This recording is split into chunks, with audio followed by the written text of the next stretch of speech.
Looks like we're live.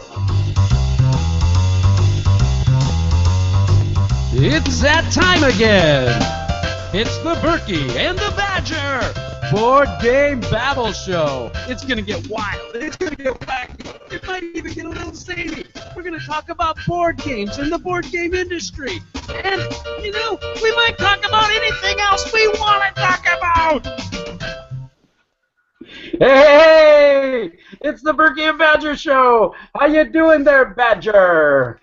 I'm doing fine, Berkey Bones. Berkey Bones. I'm talking like you now. Berkey Bones. Yes, Billy Bones, Billy Bones. Billy Hey, so good to see you. How you doing? I'm not too bad, thank you very much. Got back from a holiday and feeling refreshed and happy. Ah. And you? Well, we are live now on the Berkey and Badger Board Game Babble Show, and I tell you, I am super excited. We've got some fun stuff that we're going to talk about. We've got special guest with us, Hector from the Broken Meeple. That's going to be awesome. And tell you what, tell us a little bit, Barry, about what's been going on for you. What have you been doing with your holiday and all that? Well, my holiday was a change of climate, but not a change of country. We went to the West Coast. To get away from the heat wave and get some sea and sun and everything, and it rained every day, so we were stuck in this caravan. No. So it wasn't all bad, because on the occasional walk along the promenade, the beaches, we walked past the shops selling all their little kind of beachside merchandise and bowls with your name on it and things like that. I ran across the shop and I looked in the window and I thought, that's Crossings, and that's Timeline, and I went in, and there was this lovely little section of very small, compact games, and I thought, ooh, I'm in heaven, and my wife said, go on then, buy a game. So I picked up a game. What'd you get? Picked up this, Le Bois de Courtland-Smith. It's a little memory game, which is very, very, very, no, I'm not going to say anything because it ruined my review. And also picked up Medieval Academy as well. Look, you picked that up? Guess what? I picked it up too. Aha! Ah! And does your rulebook have lots of errors in it? Oh, I don't read rule books, so I wouldn't know. Okay, Rodney, I need a video from Medieval Academy now. Send me one. Yeah, I know you. We played it the other night, and we watched the Board Game Geek give us a little rules overview, and I do read rule books. It's not very well. And you know what? The next great thing was we went to a village nearby, and there wasn't just one game store in that village. There was two. One was like the Game Boy Geek's bedroom. You know, if you look behind him, you've got the games all laid out squarely, frontally. So there was like this one game shop, and all the games are laid out squarely, and it's like, wow, it's really spacious, nice table for playing on. And I thought, whoa, cool. And there was another one that had this wall which was 3 meters high, all the way around. So there was one wall of Warhammer, there was one wall of card games, Magic, and all that stuff. There was one wall which is chock-a-block with board games. There was even a very old version of Cosmic Encounter, and it was in English. And I should have asked for it right at the top because it had like a 25% discount off of it because they were trying to get rid of it, I think. But no, I walked away with some more games. Wow, that's awesome. This one. Ah, ha, ha, ha. I even know what it is, even though it's in a different language. Yeah. And this one. Le Stone Age, right? Le Stone Age? Yes, it is the Stone Age, man. Yeah, so yeah, it was a wet, dismal holiday, but it was a nice break, and it was made even better by going shopping and buying games. That's awesome. What about you? What have you been up to? Well, kind of recovering from Gen Con, the wonderful, fantastic, exciting chaos that is Gen Con. I came home and got a little bit of the con crud, so I was actually down with a sinus infection for about a week, and got to play some iPad games, so that was good. But actually, we started filming our next episode of Board Game Theater. And we've been having some crazy fun. I'll show you a little graphic of something that we've been up to. see if that'll show up there. Hey, can you see that? Ha ha ha! Oh, yes. King Horrid and Earl Ragnat are having the feast of Valhalla. Ha ha ha! Very nice. My daughter just watched, was it Dragons? How to Train Your Dragon. So she's very Viking at the moment. Yeah, we're pretty excited. We actually had the undead Viking, Lance Meister, over to our home. He only lives about 50 miles from us, and we filmed for almost the entire day and got a lot of stuff in the can. And this weekend we filmed some more, and we've got another episode coming up. Can you guess what episode we might be doing next? Nothing personal?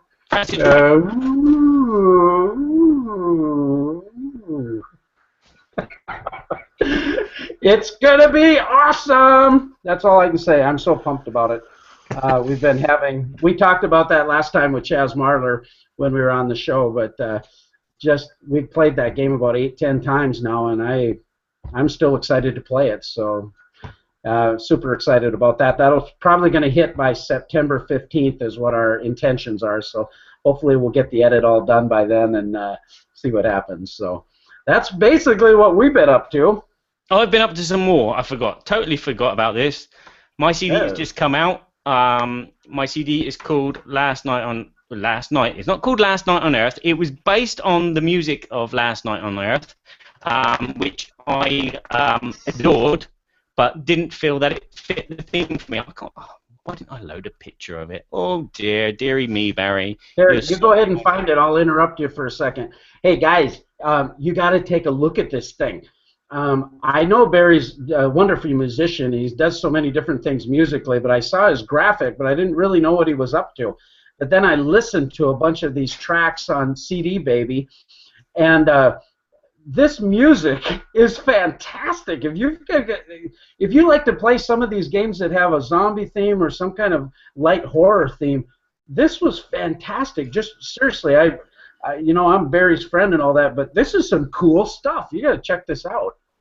Yeah, there it is. Well, you can't really see it's cut off at the top and at the bottom, but it's, you can find it everywhere now. It's even on iTunes, Amazon, Spotify, Deezer, all the big places. So check it out, listen to it. If you like atmospheric music with your horror gaming, I mean, you could use it with just Last Night on Earth, or you could use it with practically anything. I play Arkham Horror with it sometimes.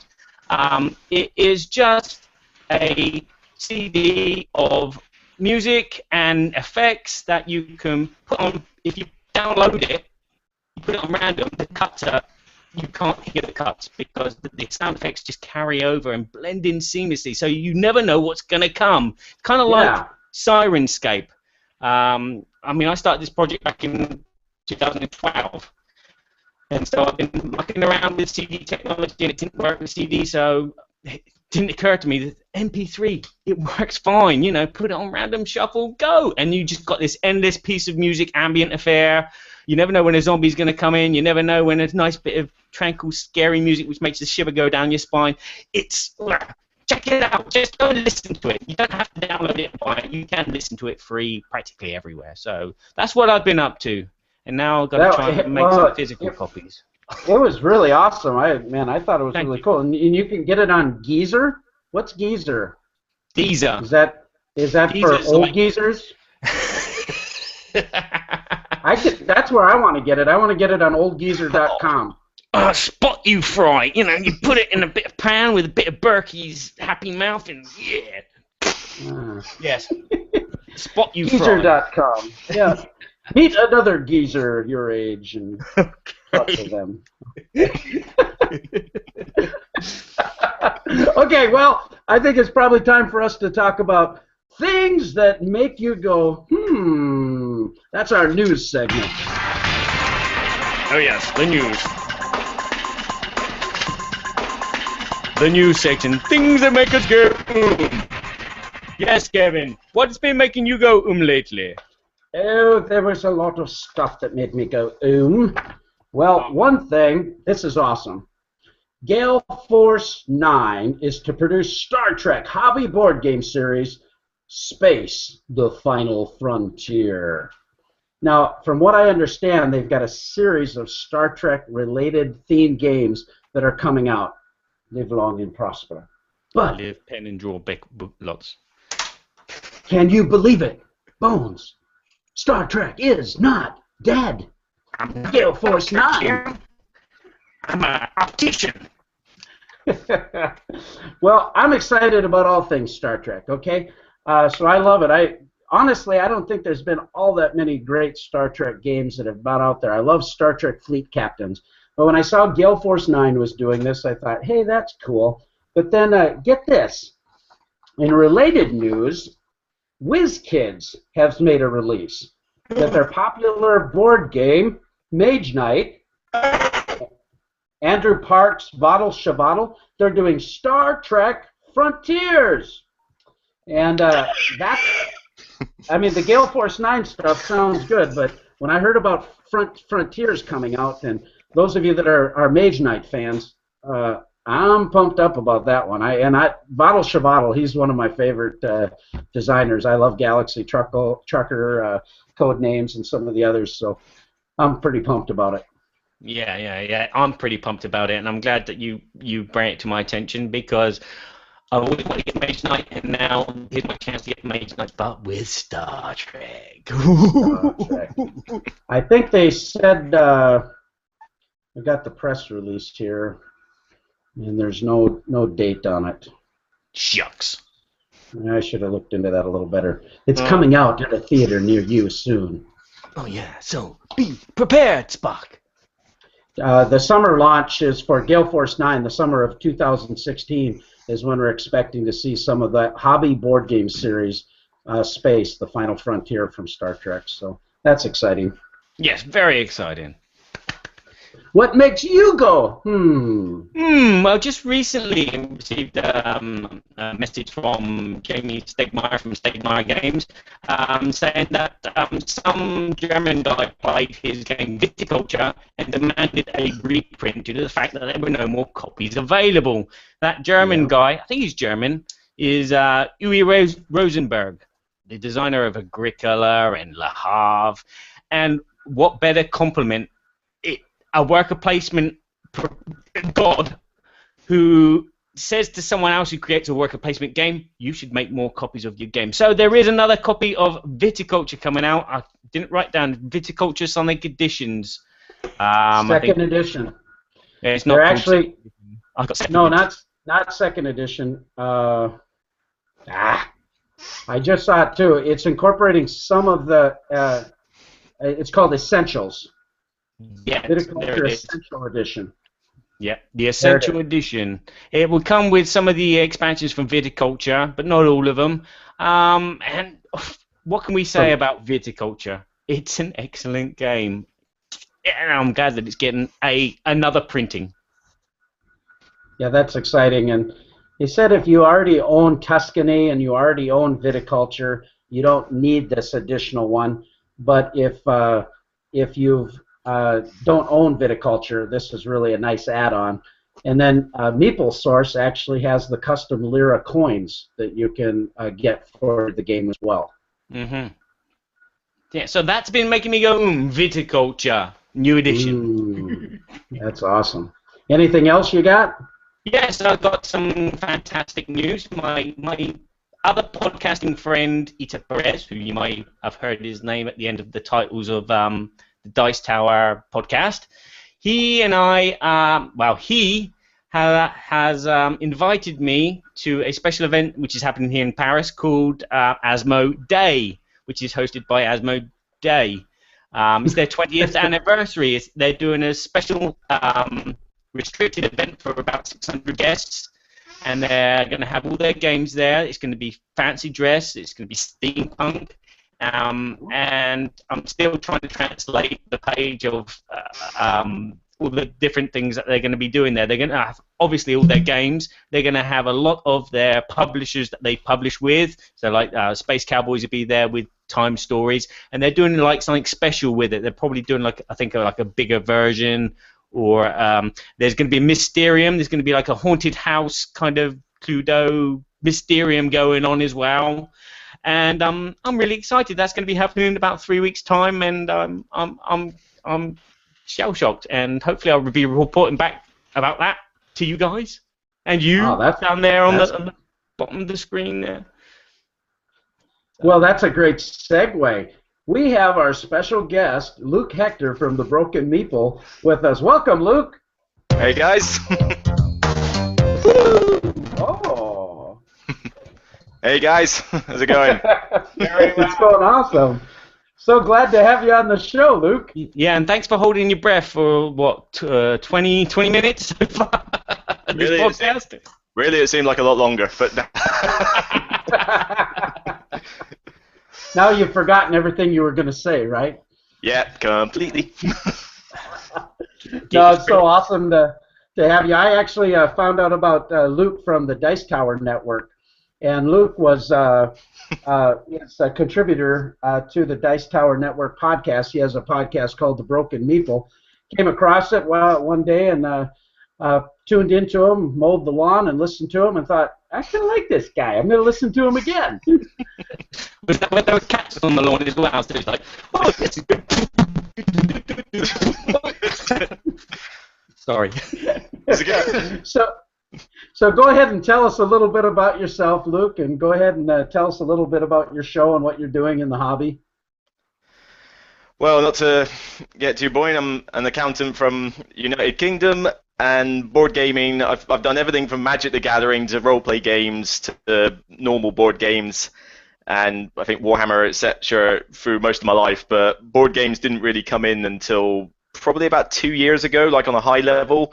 I just thought, oh, well, I like it. I'll see if there's any clubs nearby. Went on meetup.com to find the local Portsmouth group. Went along there, got introduced to Seven Wonders as my first, delving back into modern board gaming, wiped the floor with them all, and then from there it just turned into a bit of a, shall we say, obsession. And I do have this habit that if I get enthusiastic about something, I'll go mad with it. It's not just, board gaming is quite nice, I'll have one game, I'll try two, and I say, no, I have an entire shelf full of the stuff. I mean, if you've seen my Facebook page, you can see the whole shelf, what it was about like a few months ago, and it's one of those 5x5 IKEA Expedite shelves, or whatever they call them now since they changed the name, and it's all filled up. And that took about a year. And have you played them all? Yes. How many times is another story, but everything on the shelf has been played once, at least. Wow, that's a testament. How about you, Kevin? Have you got anything on your shelf which is unplayed? Oh my goodness! If I could show you my, I think this is just a whole topic. I've got 26 games sitting there in shrink wrap, driving me nuts. They're over there, but I keep looking at them. I've got Last Will, Russian Railroads, Black Fleet, Murano, Kemble's Cascade, Formula Day. Make it stop. Viva Dice, the dice game. I should be playing those games. Yeah. I've got about between 5 and 10 games which are unplayed, but that's the level I keep it at. I never buy any more until I've played. Are these games that you've played at some point but just bought and not got them out yourself, or are these ones you have not even tried? That's a good question, because there's some of them, like Kemble's Cascade I've played, Marco Polo I've played Firefly, the dice game, Wyatt Earp. But there's like Last Will is one I've really been wanting to play, and I haven't played it. And Russian Railroads, Murano. That was a good bit of fun. Yeah, I mean, I suppose if we're splitting hairs, there's one or two on my shelf that I have played, just I've now bought my own copy. So that's sort of different, but I have played them. I think Zolkin's one of the ones recently. I have played it. It's just like, I can get it for this price at the expo. Fine, I'll play it. I'll go and buy it. Tell us a little bit about the Broken Meeple. It was a random idea. I listened to the Dice Tower was the first thing I listened to get into board gaming. I just looked up famous podcasts. That one came up on top, and I checked it out and thought, yeah, this is my style. I like it. And then I kind of thought, well, I like to be, I suppose, a critic, to put it one way. I always like giving my opinion on things. So I thought, well, why don't I try it? You've got a right to do that. Yeah, but whether people respect it is another question. You're spending too much money. You stop. But yeah, I just thought, oh well, I'll try a written blog, you know, little website, nice and easy, just to do the odd one now and again. Then about a month or two later, I thought, oh yeah, let's try a podcast on top of it. You know, grabbed a microphone, tried it, trial and error. Sound quality was not fantastic for the first few episodes, I must admit, but it just carried on, and I didn't stop despite it requiring the effort. And I just went, oh well, fair enough, I'll carry it on. And now it's kind of evolved over the last couple of years, and you know, it just started off as a cheap bit of fun, and now more and more people are becoming aware of it, and now I'm trying to keep up with it more than anything else. Well, and you just recently did your top 75 games on your episode. Yeah, I love lists. You know, I've got a similarity to Tom Vassell with that respect. He loves doing top tens. I like doing that as well. It doesn't matter what the topic is. So yes, I kind of copied his idea of doing the top tens, but I do them on my podcast. The top 75, I thought, well, last year when it got to the 1 year anniversary of the podcast, I always like to do any excuse for a special episode, and I did the top 10 then, and that was all right. But then I thought, oh come on, these guys are doing top 100. Can I do it? I thought, well, let's do a top 50, and tried the list, tried to get a top 50, and then felt really bad because some of really good games didn't make that. So I thought, oh, well, I'll go to 100. Then I tried to get to 100 and realized that I wasn't so much scraping the barrel by the time I got to 100. I was more licking it clean. I was getting a little bit like, yeah, really? Do I like this game that much to deserve to be a talk about it for ages? Yeah, pretty much. So it's like, how many games do you have in your collection? How many games do you have in your collection, Luke?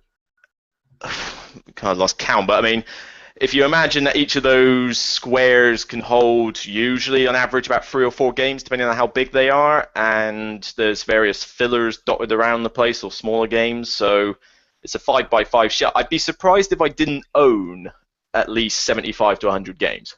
I'd be surprised if I didn't. How about you, Barry? What would you say your collection's at? My collection is at 262. I looked the other day. That's what I mean. I'm small fry compared to you guys. Yeah. And people look at my collection and think, oh my god, Luke, seriously, is there a problem? You know, you're buying far too many of these games or something. It's like, seriously? Every time I go around anybody's house and see their collection, I take a photo just to show them. It's like, seriously, I'm not that bad. It's like, here's Exhibit A. You know, I'd love to have that kind of collection, but not in a flat, and certainly, well, not unless it's my full-time job. Am I ever going to be able to play that many games? It's just, ugh. Yeah, it is ridiculous. There's enough on that shelf to last me ages, and I'm already at that point now where I've got to do the cull. If I buy a new game, if it doesn't fit on that shelf, I've set it that I must get rid of something, and it's actually harder than it looks to decide. Yeah, at the same time, it's a good reference point for normal people. That's my only. That's what I try to do. I try to have this cut-off point for normal people. When I review games, it's like, okay, yeah, these are games which you should have if you've just got one wardrobe to put them in. You know, it's not a case of Tom Battle if you've got a whole room that you can spread them out in, or if you're Jason, what's his face? Who just, I don't know, I think his whole house is decorated with games. Every wall it is a bit mad, yeah. Yeah, well, I find it. People talk from a normal point perspective of a normal kind of casual hobby gamer, which I respect. Mm. Well, most of the people I know outside of the clubs are casual gamers, and I find myself teaching them on a sort of regular basis. So I need to have some for that. But yeah, I have my own collection because I try to cater for everyone as such. But I will say that I've got my stuff on the shelf. It's stuff I will play. You know when it gets a little bit bad when people have got games on shelf that seem for no other reason than just decoration. I'll say it was Ryan Metzler from Dicere. Have you seen like behind him? He's got like 3 shelves and there's like about 4 games on it. Just 4 games. They're just there. You know, are they there just for the video, or is that how he arranges everything? Has he got enough space to do that? And even in your case, Kevin, you know, behind you, you've got everything nicely arranged. That's purely for show, surely. That's not how you store every single game in your collection, is it? Well, actually, this is by our game table, and a lot of my favorite games are here. But I have other favorite games that are larger in my game shelves. Right. And my collection right now is just about 300. But I'm kind of a little bit different in that I have games that I still have from high school. I mean, look at this. I'll show you something. Well, we'll talk about it later. But I have games that do have a collectible special attachment. You know, I remember the first time that I played. We played El Grande with Tom Vassell at Gen Con 2012, and I picked up a German copy of El Grande because I couldn't find it in English, and so I put little stickers on the on the cards. But that game has just a special place in our heart. My son and I played with Tom, and it was just one of those special moments. So that's a great game, but you know what I'm saying. There's certain games that I'm just going to keep because they have a. I've got the original Monopoly that we played with the electronic version, where you can take homes and stuff, and we played the mess out of that at one point. And you know, I don't ever play it anymore, but I still keep it. That's that because it's like your electric shock back to you. I'm surprised the electric still work. Exactly. You know, most people's mobile phones don't last past the manufacturer's warranty or something, and then we can say, look, you know, this Monopoly thing still works. Well, that was one you had to plug into the wall too, and then if somebody hit the cord and unplugged it, then you lost the whole game. Oh god! So sorry, kids, we got to play Monopoly all over again. Then the nightmare finishes. You know. That's right. Yeah, that's so good. Well, I tell you, I think what we're going to do is what we do, Luke, when we have special guests. We've sent you a little bit of our deal. Now, I've listened to your top 25, so I know your number one game. So when we get to this one part, we actually have 3 questions. And the first question that we're going to do, this is kind of a little game that we do that is kind of fun for our listeners. The first question we're going to ask you is, what was the last game that you purchased? The second part of our game is we're going to ask you another question. What game are you most excited about getting? And the third question is, what is your current favorite game at this point? Now, I know what your current top 25 number one game is. So yeah, you've been getting insider information and cheating. Yeah, but I'm honest about my cheating. Yeah. He's got a very good look to That's why what can I listen to? Oh, 75. Isn't that one cutting my 25 years of difference? Nah, it's. I mean, they may be in there, they may not. But certainly the one where it talks about my current favorite or something. You did put a lot of detail about, like, you know, playing a lot of at the moment or going to bed with. I mean, seriously, is anybody doing that? But and things like that. So that won't necessarily be my number one on that chart. So don't think you can use that as a frame of reference. Well, this first question, what was the last game that you purchased? Well, what happens here is Barry and myself, we get to ask you 5 questions, and we have to try to guess this game, and you're going to try to stump us. If we have an idea, we'll throw out a name. We each get 5 tries at it. So with that, Barry, we're going to try to find out Luke's. What is the last game that he purchased? You go ahead and start out. Okay, I'm going to start the timer, so we've got 6 minutes to do it all in. Okay, we got 6 minutes. Pressure! Okay. What's the question again? You're burning our time. Okay. Was this game a Euro game? Was this game a Euro game? I would tricky, but I would say no. Yeah, no, it's not a Euro game. Okay. You got a guess, Barry? Well, out of that, that narrows it down, doesn't it? Munchkin. We can be Munchkin or Munchkin. Not Munchkin. That's your answer to everything. Okay, I'm going to ask you, does this game feature miniatures?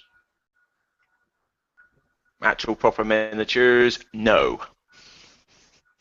Miniatures, no. Okay. Okay, I'm going to guess Medieval Academy. Wrong. I've not played that yet. Okay. Despite you two showing it off earlier. Okay, Barry, number 2. Yeah, Is this a game? Can I do published by? Yeah, is this game published by Yellow?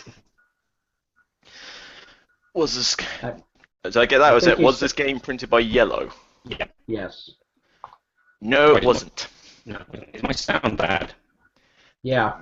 You distorted every now and again, but as long as Kevin repeats it, it's all right. Okay. But nope, this was not printed by Yellow. I like looking at the comments to see what the current viewers are trying to guess as well. But Oh yeah, I forgot about that. all two of them, but yeah. Ooh. You have a guess, Barry? Codenames. He says. What did you say? Okay. Does this game have worker placement in it? No. Hmm. Nope. Okay. I got nothing. Go ahead, Barry. Is it a co-op? No, it's not a co-op. Although I'm not surprised that question got asked. So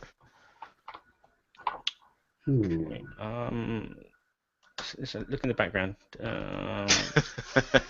It's Sheriff cool. of Nottingham. No. I'm not saying it's not in that pile though, so feel free to guess. Ooh, phone's gone. Okay, Luke. Hey, no resetting the timer. No, I'm not. Don't blame technical error on this. I'm Luke, tweeting. Luke, is this a party game? Oh, no. If this is a party game, then someone's got a sick and twisted mind.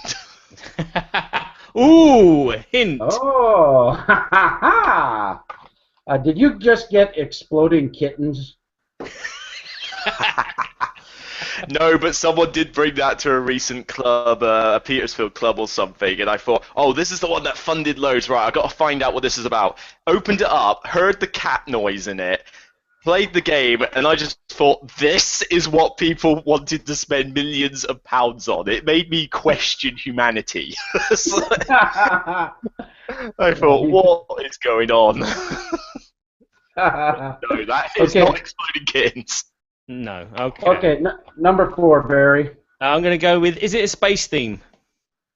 Nope, no space. Oh, man. Some good guesses coming from Rob there on the comments. I can't look. I'm writing and watching you. Yeah. And Yeah. Sorry, Rob, you're wrong on both counts, but good guesses. Well. Okay, Barry. I'm going to ask the question, does this game have dice? Yes. Okay, Dice are a to prominent feature. Okay, I'm going to guess Discoveries, the new Lewis and Clark dice game. Good guess, but no. Oh, dear me. Oh, Nah. Not played that either, but someone has bought that at the club recently, so hopefully it won't take too long before I delve into that one. Yeah, I could have played it last night. No, I played Conan instead. Ooh. Okay. Dice are prominent. Number 5, Barry. Okay, or go for broke. Is there a meeple in it? And is it broken? I'm surprised no one. We'll get onto that later. No one asked why I came up with that name. We'll do that after the 2 minutes runs out. But so what is there? So what your question was? Is there a broken meeple in it? Or? No. Does it involve meeples? Meeples do feature, yes.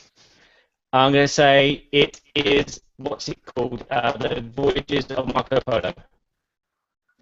Good guess, but no. Oh, I was going there too. It was a good guess. I played that recently. The Paul Grogan's GridCon event the weekend. Did get to play that one. I thought it was okay. I mean, I've got Alien Frontiers and Kingsburg already, and I like those two. Marco Polo I thought was alright. I just think the 5 rounds is a bit constrained. You know, you don't really get a chance to let everything develop. It's kind of like, oh, I've just got everything set up, and then game ends. Still like it though. It's still good. I agree. I'm gonna ask this maybe as a 2-part question, kind of just might be this a little cheap, but is this an expansion to No. a game? This is a full new game. This is a standalone game. Standalone game. Okay. And no, Rob, it's nothing to do with Power Grid. My buddy from Portsmouth Club will say he always winds me up about Power Grid. Does it? You said it doesn't have a space theme though. Nope. Here's dice. Give it 15 seconds. Well. Really? Oh, good. This is the last game he purchased. Gonna lose. Well, we don't have much time. I can taste the fear. Well, I'm gonna say Viva Java, the dice game. Nope. Nations, the dice game. Nope. Although that was a reasonably recent one. No, your time's run out. I'm going to give you just one last clue. Robin in the YouTube comments has put solo game as a question mark. Does that give you a clue? Tuscany, Viticulture. Because it is a solo game. No. Solo game. Wow. And don't look at the comments because, well done, Robin Lees, you've got it right. Power Grid expansion. No, it is not Power Grid. That's got to be a meme at some point or a GIF. You know, it's like. Maybe it's Luchador, Mexican wrestling dice. No, it's not that either. You remember that time when I ripped my blouse and they were shouting out? Yes, you keep telling me about it. Shut up! Got your eyes out. Okay, Firefly the dice game. Nope. It's a solo game. It does have some meeples and dice in it. It's a fairly controversial theme. It's a fairly recent game. It is getting some expansions though, and they're just doing a second printing on Kickstarter. I can't really say what the plot is without giving away the title. It's done by Van Ryder Games. It involves having conversations with a criminal in order to save lives. Yeah, hostage negotiator. Yeah. Hostage negotiator, yeah. Yeah. I haven't even heard about this one. It's a solo game. I've put a few pictures of it recently, but I've been trying it out as a solo one because normally Friday has been my sort of go-to solo game for portability ones. And this one came out. The theme's a little controversial, but you know, it's actually makes you get into it more anyway. And yeah, it's been quite enjoyable so far. Yeah, well done, Robin. Well done. That Robin is a very smart chap. Yeah, he is. Usually. He likes Star Wars, isn't That was his second guess, yeah, technically, because he tried Panamax earlier, which I've still not played. Someone needs to show me that one. That's a great game. I tell you, Stronghold, they keep impressing me with all the games that come out. I played Panamax at Gen Con, and they are. I mean, Rob in the comments, he guessed Kanban, which is pretty good guess because I played that recently, and this is one of the ones I said when I cut off my top 75 at the end of July. I wish I'd played Kanban earlier because that would have hit the top 25 without a shadow of a doubt. Yeah. You know, I played two games of it, and it's just the theme is just so good in it. I don't care if it's a brain burner or complex. The theme just works so well with everything you do in the car factory that you learn the rules quicker than you normally would, and it's just very entertaining. Well, everybody's talking about how in-depth that game is, and it is. There's a lot going on, and that first playthrough can be a little bit daunting with the rule set, but I don't know. But I grabbed onto that thing right away, and I thought, it's because it makes awesome. sense. This links to that links to that, this links to that, and that's why I like games like you mentioned Viticulture, the one behind me, and things like Lagrange. I'm thinking of. Lagrange. No, I'm trying to think. Games where, like, like a lot of Uwe Rosenberg's games where the theme just makes sense in the Euro games. Those are the ones I latch on to. That's why I don't tend to play a lot of Stefan Feld's. Brilliant game. Yeah. One did make the top 75 though, so I don't. Salads. I don't mind the point salad theme. It's just I like theme in a lot of my games. I do like some that don't have themes. Terra Mystica is a good example, but there are some that will slip the net, and there is one Stefan Feld on the list, Amerigo. I quite like that one. That one works quite well, but yeah, I mean, the drier the game is, the more I tend to not go for it as much. Pargrid. Well, before we go on to part 2, our second question, tell us about your how you got the name the Broken Meeple. Yeah, it does come out. Well, I tried to think of a name for the podcast and blog, and unfortunately, all the good ones were taken by all you Americans. It's like rolling dice and taking names and various other ones. And even recent ones like Shut Up and Sit Down, we got in the UK, all the really good ones were taken.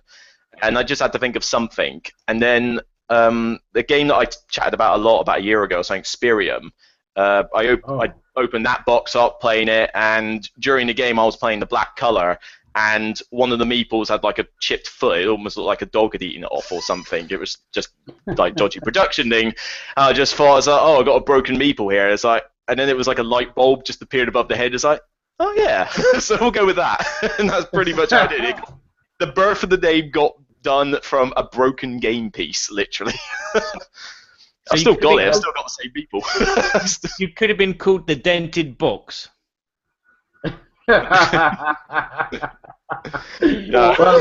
I don't think that has the same ring to it. I mean, could you imagine what the logo would look like? Just a bashed out cardboard box. Or the missing punch-out sheet. You could be called Box Spot. Oh God, no! Try to keep it family friendly. Now, if it comes to components and opening them up, the worst thing that would come to mind to like call myself would be the torn punch sheet, because I hate it where companies, particularly Mayfair games, sorry, but you're the biggest culprit, but where you try to push out all the counters and some of them just will not push out.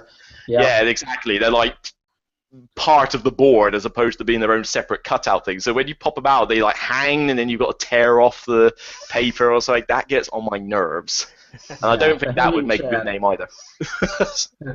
Yeah, the torn rule book, as Robin puts it, yes. All right. Go ahead. Well, I just struggled to think of a name, and that just came to mind, and it's like, let's run with it. And it's now stuck to the point where I've now got my little avatar, little Meeple. Can't see the thing. Yeah, the little Broken Meeple that Ben Osteen on Twitter that I know for gaming, and that he was messing around with his 3D printer, so he asked, like, is there anything I can do for you guys? I said, well, can you do my logo?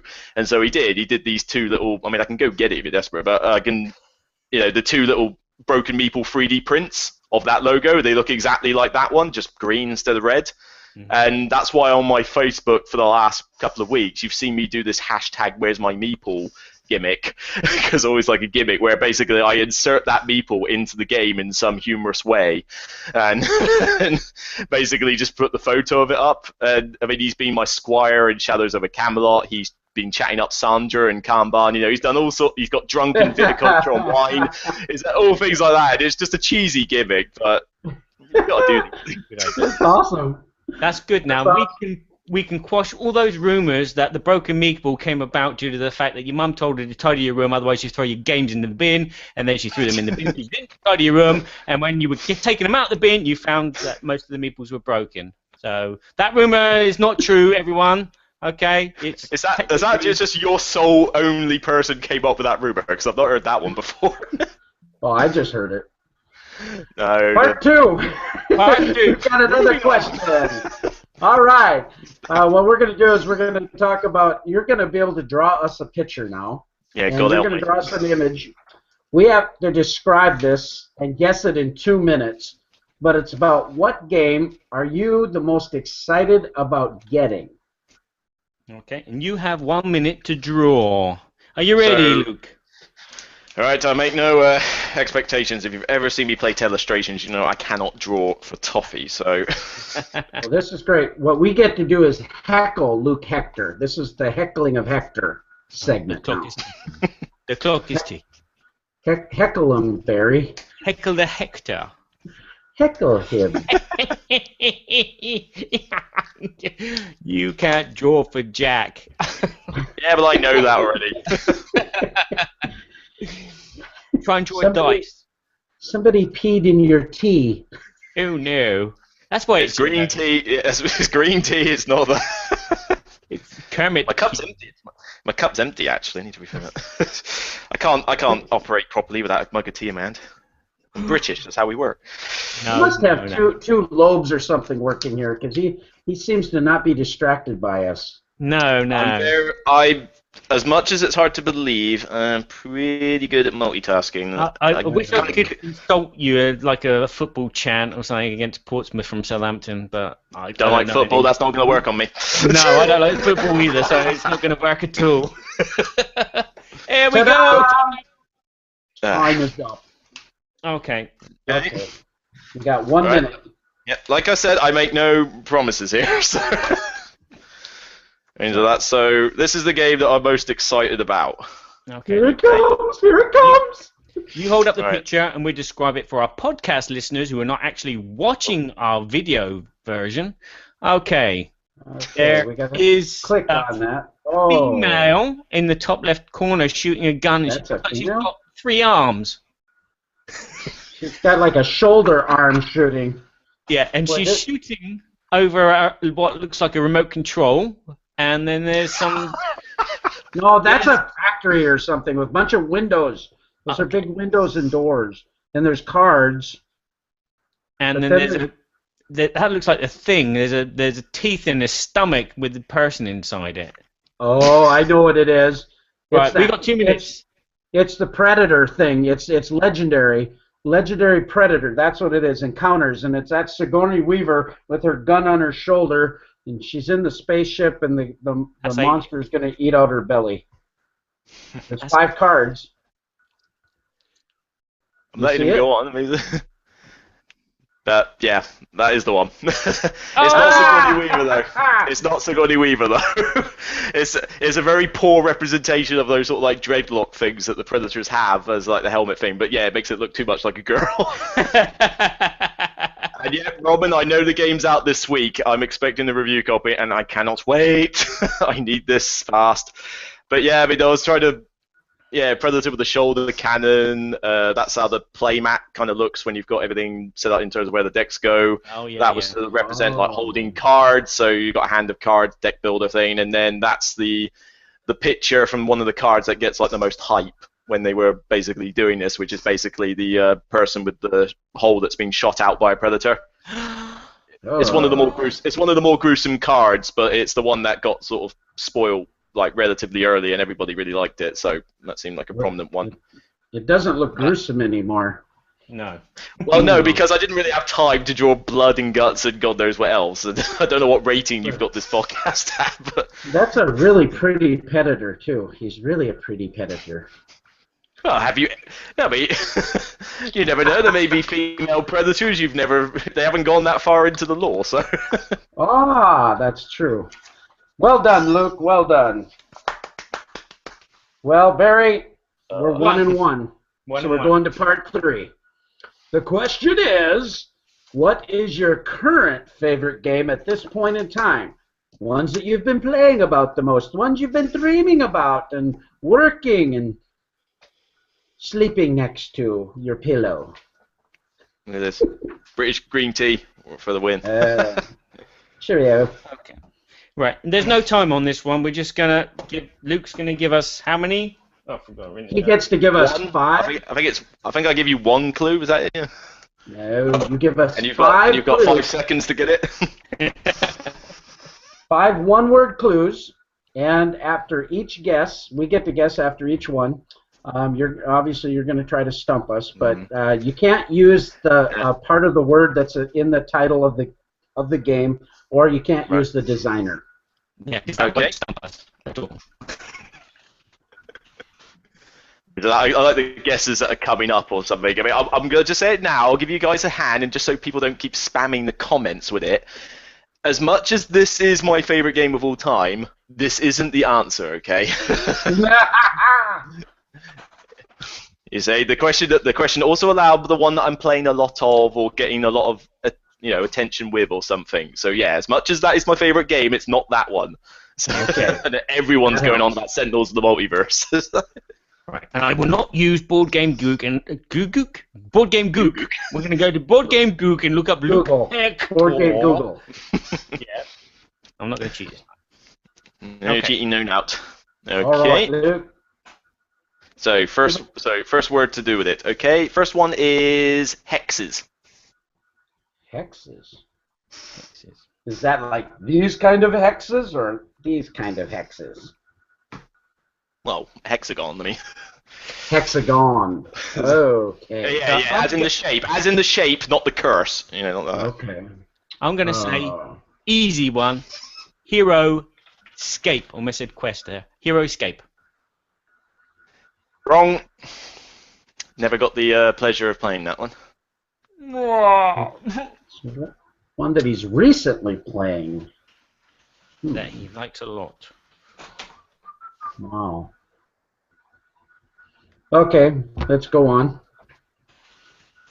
Second You can word. give us another clue. Second clue. Second clue. Okay. As I say, saving the big ones for later. Best one to do it. He's tricksy.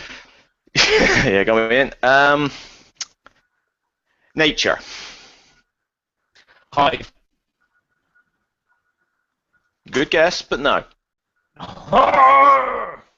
That made the top 75. I do like that one. I don't own it because it's difficult to get it to the table, but I know some people have already got it. So How can it be difficult to get to the table? It's just a sack full of little tiles.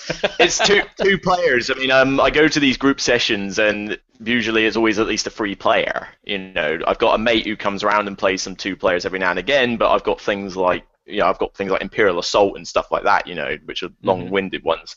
And I know a couple of people that own Hive anyway, so. You know, as long as I know they've got it, if I need to play it, I can go and find them. Still like it, though. Yeah. Good. Well, I'm just going to throw it out there, but it's not totally hexagons, I guess. But Carcassonne, you got a variety of Carcassonne? Nope. No. You're not thinking Catan, are you? Hey, how many guesses are you allowed after each word? One We each. can just list words as long as we want, James. Yes, our rules. You play Okay, our clue number 3. Clue number 3. Okie doke. Come on, Barry. Think. Thinking brain. Thinking brain. Just a couple of witty lines. Farming. Farming. Farming with hexes. Farming. I can't think of any farming games with hexes.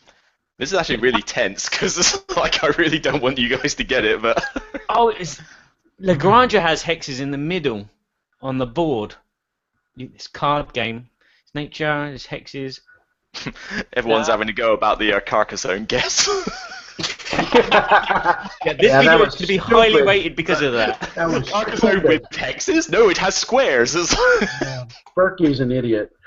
Carcassonne 3.7 hexagons. Carcassonne. Yeah, I'm going to go with Lagrange then. And good guess, but no. Okay. I almost also made the cut for the most recent purchase. It was the one just before it. Okay. Paul, yeah, again, how many times have I plugged him now? Was it like, Paul's GridCon thing, got shown it. I love multi-use cards, so Right, that's why let's get on the show now. Let's replace you with your mate. He sounds like a really good guy. Oh no, he's overrated. No, just kidding. He's got a mansion in Dorset, isn't he? No? He's on the comments. It's all right. So. Is he? All right, let's go on to clue number 4. I don't have anything yet, so. Carcassonne. What, Carcassonne the city? Is that your guess now? There's other spin-offs of Carcassonne. You haven't guessed them yet. No, Carcassonne the hex game. Okay. Yeah, but that would be called Hexagon. No, Hexacorn. Yeah, No, Hexacorn. Yeah, you needed to research that one first before you tried that one. Alright, have I got to give you another clue word, have I? Me. Huh? What's he got there?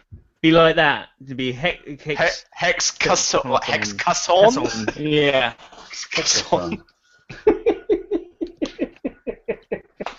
This is what happens when you try to ad-lib without experience. So that is one thing. Everyone else pre-plans everything. I ad-lib the entire podcast, for better or worse. But So do we. No script. Okay. Number 4. Clue number 4. Number 4. Oh god, what am I going to do here then? I think words can't make them too obvious. But Make it obvious. no. Make it obvious. Do it now. No. Okay, I'm going to go with Japanese. Hiroshima Hex. No, that's not farming, is it? So, Hiroshima Hex was like, yeah, everyone's fighting over this small plantation in the. We've just invented 2 new board games. I thought I had a stupid You question. were like this with Suzanne on that episode, or so. The games you invented were just classic. You need to make that a segment of your show. You know, like combine 2 games to make something completely new and weird. But no, it's not Hiroshima Hex. Okay. I know what it is. It's Takenoko with the chibis.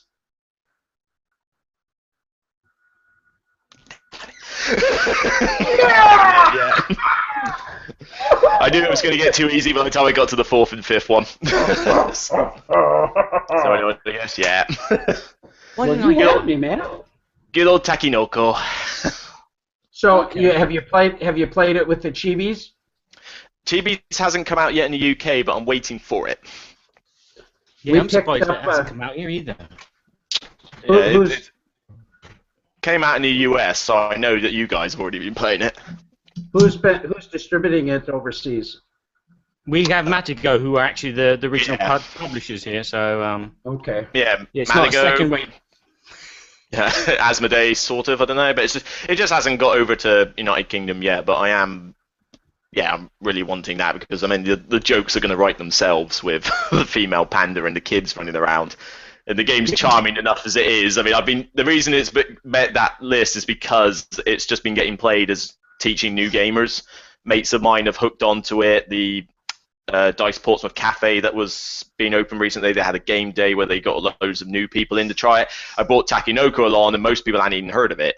So I bring it out, and then suddenly we've got colourful bamboo shoots going all over the place. Yeah, And it's such a fun it's a game. classic. I want the deluxe version, but I just know that the money is just too much for that. And your I want- IKEA Xperia shelf won't hold it, so don't worry. Yeah, I think it would take up an entire square by itself as like the collector's edition. But I want, it's a good one. I wouldn't say no to it if it got on offer for a decent thing. Just to take it to a convention or something, just go here you go. Yeah. Something to make. I would take it purely to rub it in the faces of everybody who plays Star Trek Attack Wing and thinks that they're cool with that giant oversized board cube. They goes, here's my board cube that I brought to the table. What is here's my cube. It's a lot bigger than yours. Well, while I was in line at Gen Con for Blood Rage, my daughter Maddie, she went over to the AsmoDAY booth and she got in line and she picked up Chibis. And then it's my daughter Gabrielle's favorite game. And we played it here with some of her friends, and it just adds some really cool little dynamics to it that really add to it. It's going to be a big one. I mean, that got to, I think it was number 7 on my 75. I just find it so charming. It's one of those games where if you need to unwind, or if you're in not in the best of moods or something, you play that, and the second as soon as I touch that little panda miniature, I'm then just sucked in and making om nom nom noises with it every time it moves around. I think it's just bears. I mean, bears I think are my favorite animal, like in real life. So polar bears, brown bears, and panda bears and stuff like that. So I think it's just the bear thing. So I just love it. Do you walk it across the platform as well? Do you go yum yum yum yum yum yum yum yum yum yum yum? I usually like flick a bamboo piece off and then get it to om nom nom it or something. And the worst thing is if I've made a noise when you roll a die and you get the storm. and it scares the panda away, and you do like the stupid little high pitch, like I have no idea what a bear sounds like when it's scared, and then starts eating. I mean, it's very quick to recover that panda. I must admit, you know, frightening lightning storm, but all it takes is a piece of food, and he's like instantly happy. You sound like my daughter. We were playing Stone Age yesterday, and every time she was placing her meeples down, she was walking them from her little campfire all the way across the board, and it was so frustrating. She's like, Nah, come on, just put them down. Which way are you going to? You getting some wood, or are you going to make a baby? Come on. don't say that to her in real life. But the thing about the chibis though, none of the reviewers are commenting on this, which is a bit weird. I know I need to comment when I review it eventually, is that there's rumors that the hexes, the cardboard hexes, the backs don't match the originals from the original game. Is that true? Especially if you're playing with the deluxe version, no, they don't match at all. Oh yeah, they're that big. The ones are that big. But I'm just wondering whether the backs matter, because I mean it's not going to matter for me and most other people because we're not playing Takinoko to game it seriously in that. But it just seems a bit weird that there's rumors going around that the backs don't match color-wise entirely, and yet no one's commented on it. So I don't know. I'm usually pretty observant, and I didn't notice that. I normally would have, so I'd have to look at it. But when we're playing the game, it looks like it's part of the game, and it just melds so seamlessly into the function. It's easy to teach the expansion, and it adds a lot of dynamic to it. So I thought it just added nicely. It didn't create a lot of confusion or anything. Yeah, I mean, maybe it was just a weird production run or something like that. I mean, it's not going to bother me if it's not, but you know, in the end, yeah, as soon as it comes out, I'm after it. Yeah, we were glad we picked it up, so that's awesome. Well, Barry, what do you say we get on to the main part of our show where we get into the Babble? Is it the Babble or the good and the bad and the ugly? Oh, for the good, the bad, the ugly. The good. The not so bad. Wait for it. The ugly. Oh dear. You are ugly. Right, this is the section where we do littering and muck up the computers badly, and we talk about games that we've played recently, and we say if they're good, bad, or not. And it is the theme of boats, because old Barry is from Southampton here, and young Luke over there, he's from Portsmouth, so we have some boats on show. Yes, so we have like the Mary Rose here, is a not bad boat. This is not bad means it's a game that we played and we liked it, but we didn't think it was that fantastic. Then we have Luke, can you guess what we think the good boat is going to be? Sorry, you were a bit distorted there. Oh, sorry. So what do you think is the good boat would look like? I'll give you a picture here. In terms of what, in game and that, or See, a game that we rate a good. The good boat here is the HMS Victory. Kiss me, Hardy. Kiss me, Hardy. And if we think the game is a stinker, we're going to call it the Ugly Titanic. Ooh. Yeah. So there you go. That's our rating system. And as you can see, it's just about boats and battleships and things like that. Berkey, do you want to talk about the game? I'm king of the world! Do you want to talk about a game then, Berkey? Yes, I do. Okay. I have been playing a game that I first played a prototype of at Dice Tower Con by a very interesting, very funny game board designer, Battleships, Codenames, made by Czech Games. And basically what's happening in Codenames is you have a little 5x5 grid where they each have words on them. And you have a spy master, and then you have a group of spies. And you're on a team together. You got the blue team, the red team. And what you're trying to do is get your team, as the spy master, to say those words. The trick of it is you have a little map, and in this map that both of the spy masters look at, they actually have a grid where there are bystanders, and there's an assassin, and then there's the red and the blue tiles. And I'm trying to, if I'm the red team spy master, I'm trying to get my spies to say the red spots, and I can give them a clue, a one-word clue, and I can say, you know, animal 3, and if there happens to be 3 of those tiles that actually function with that clue, then we'll get those points. And we go forth until either one has solved it. The starting player starts with 9 clues that they have to get, and the second player has 8.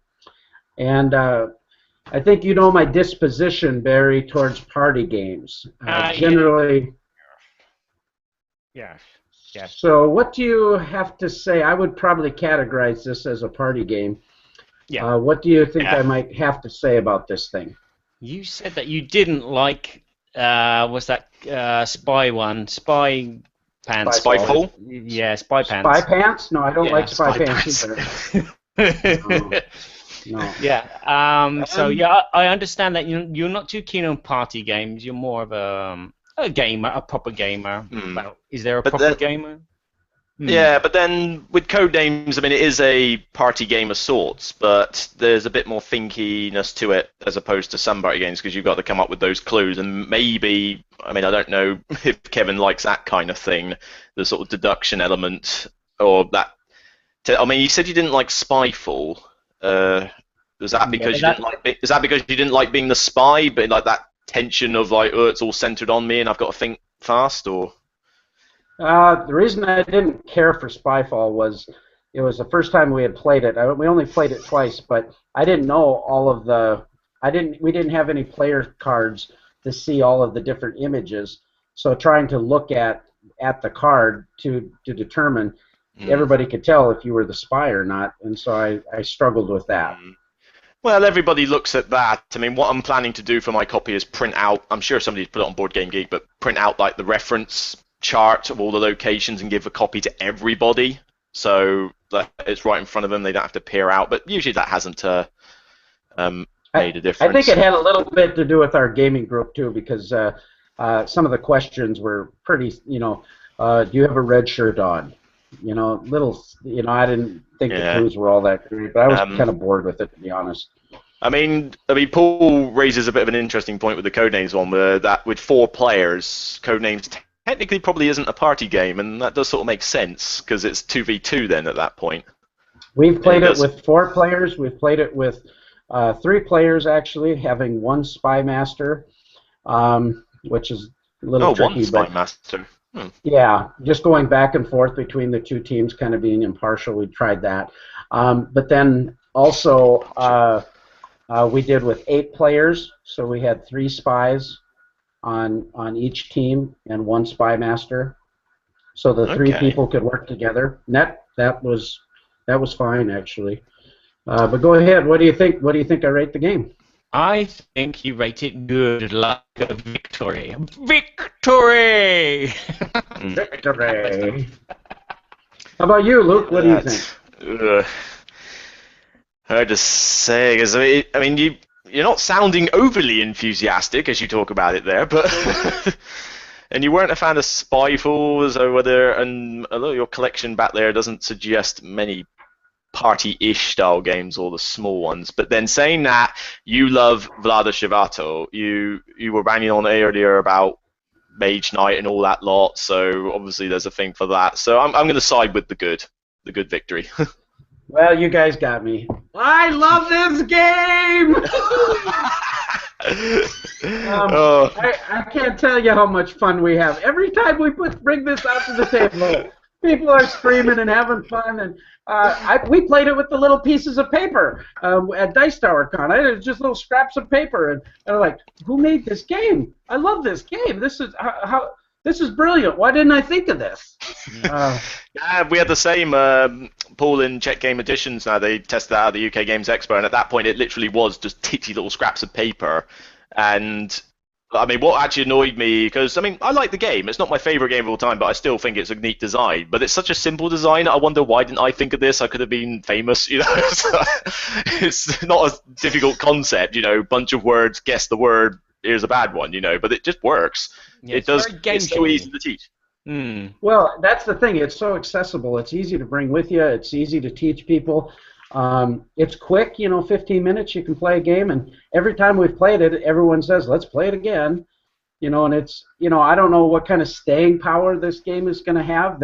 I just recently saw Sean from Dukes of Dice, another podcast in the Dice Tower Network, on the Board Game Breakfast contributor, I mean, but they talked about this. Does this have staying power? Could this be a game that would have, like, Family Game of the Year at the Dice Tower Awards? Yes, someone mentioned that in the Dice Award chat. I'm of the opinion that it's gonna get the buzz now, and it's gonna be a game that everyone will say it's good. But I think it's gonna go the way of Splendor, which is it comes out, gets a huge amount of buzz, ends up with a lot. I know he's disagreeing, but Barry's having a conniption. That's a conniption fit. That's what happens when you have a conniption fit. I've seen that before. How can I mute Luke? No, I just think I think it's going to come out, get a lot of buzz, be good for a few plays, and then it will get played every now and again. But I think the hype's going to die out eventually. You know, because I mean, Splendor I liked the first 3 times I played it. Then it kind of exhausted what I could do with it. I reckon Codenames will probably last longer than Splendor, but I think eventually it's gonna be like, oh yeah, it's not gonna get like forgotten. I don't think it'll ever get forgotten, but I think it'll be in people's collections and they'll go, oh yeah, here's a cool game. Have a try of this. But, well, I kind of wonder, you know, the way Biblios is such a great little filler game, and agreed. You know, it's different every time. Codenames, it's different every time, so replayability is fantastic. It's so accessible. It's cheap. I mean, you can get it in the States there at Cool Stuff for $13. Yeah, I hate the fact you get everything so cheap over there. There's somebody on Twitter who keeps going on about all the deals that Amazon.com has for all your board games, and it's sickening because in the UK all their games are expensive. I mean, I think £12.50 is what Codenames sells for here, and obviously in dollars that's at least about 16. So it's they're a bit inflated when they get over here. And no, I mean, I think it'll still be around. I think people will still chat about it. My slight beef with Codenames is I like the random setup, that's all good, but that random setup can also dictate the difficulty for each team, because I've had times where somebody will get a big layout, you'll have that grid, and then it just conveniently has it, like, for example, I had one where somebody could go food 5, because 5 food elements of some description, 2 condiments like ketchup and vinegar and 3 actual foods came up under their colors. And once you can do that, you've pretty much won the game. So I feel sometimes the game can be slightly dictated by what cards come out. They just conveniently might line up. And I do wish the assassin... Is there a variant for the assassin to be featured more than once?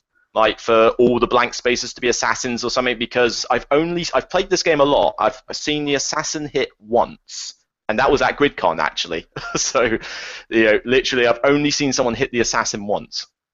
How many times did it hit for you? We got it a couple times hit in one particular afternoon, which it was with my one daughter, which was really kind of hilarious because that was pretty funny. Yeah, I don't know. You know, you do have that variable thing, and you do have that random going on, but it's a short game, so I don't think it will matter too much in that respect. And I mean, Paul says, Paul's sort of agreeing with me on the.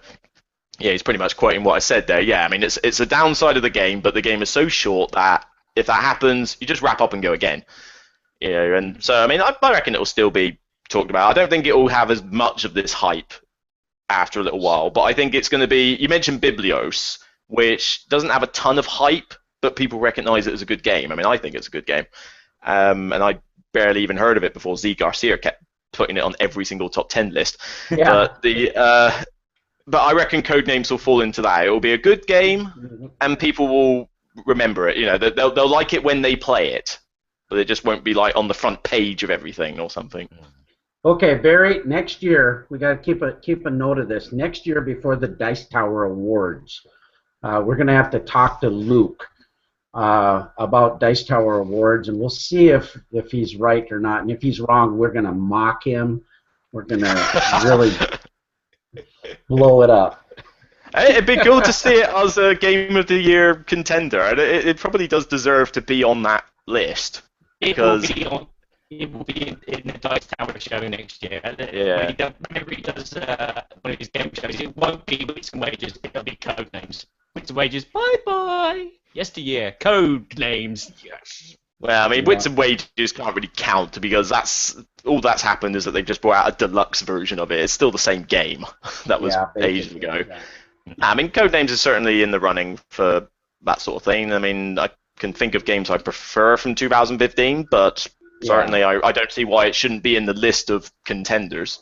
Its accessibility is what does it a favor. So it wouldn't be my game of the year by any means, but it's it's definitely a good game. So anyway, with that, Barry, what have you been playing? I've been playing this little game. You can probably see it just cut out the top of the screen. It's The Little Prince, Rising to the Stars. It's a second game based on the books because there's a film come out, and this game is by Bruno Cathala and Antoine Bowser. It's a child game where everyone, plays to 6 players, has a little wooden aeroplane. And you create this little racetrack with these kind of big jigsaw pieces, and they've got little clouds on them, which are your spaces. And each player will have a handful of, I think it's about 8 cards, and they've all got numbers on, like 1, 2, 3, 4, and 5. And what players will do on their turn is they will play a card, and that's the amount of spaces that they move. And each cloud has got like a different thing on it. Like one of them might have a star on it, which is a victory point. Or one of them will have a special icon on it, which means that you draw another card from a deck of cards and put it into your hand. The game plays much like Takedo.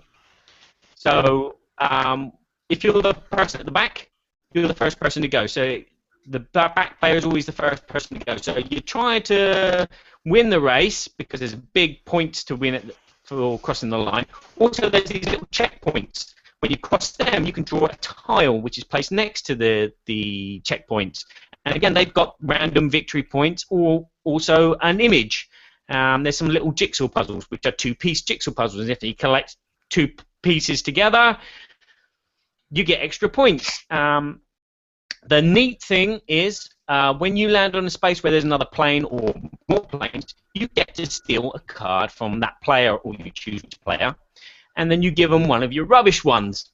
And so this game keeps going on, so the back person always is the first person to go, and then the next one goes until people cross the line. It is possible not to cross the line because you could lose all your best cards and not cross the lines to collect new cards or land on spaces where you can collect new cards. But it is a simple child race game. Plays 6 colors. It's very 6 colors. 6 people. It's very colorful, and it plays with stars and shoes. No, I'm just making it up. So what do you think I think of this lovely little children's game? Well, I think you have a lot of fun playing with your daughter, playing games, and you have, I think you like Bruno Cathala a lot. Antoine Bowser too. That's quite a combo there. Mm-hmm. I've not seen anything about this game, but given all those factors, I would have to say that you probably. Boy, I'm going to change mine. I think you say it's good. Okay, Luke. That's what I'm going to say. What do you think, Luke? Yeah, I mean, you've definitely got this connection with playing the games with your kids, and you even. I mean, the words you used to describe it even sounded like cool and neat. I think you said at various points or so. So, you've already got some like for the game. I'm similar to that. I'm going to side definitely with a good victory ship. Yeah, there are games which have good things about them, and they can be really dull. Like I don't know, Munchkin has good humor. Does it? Yes, it's good.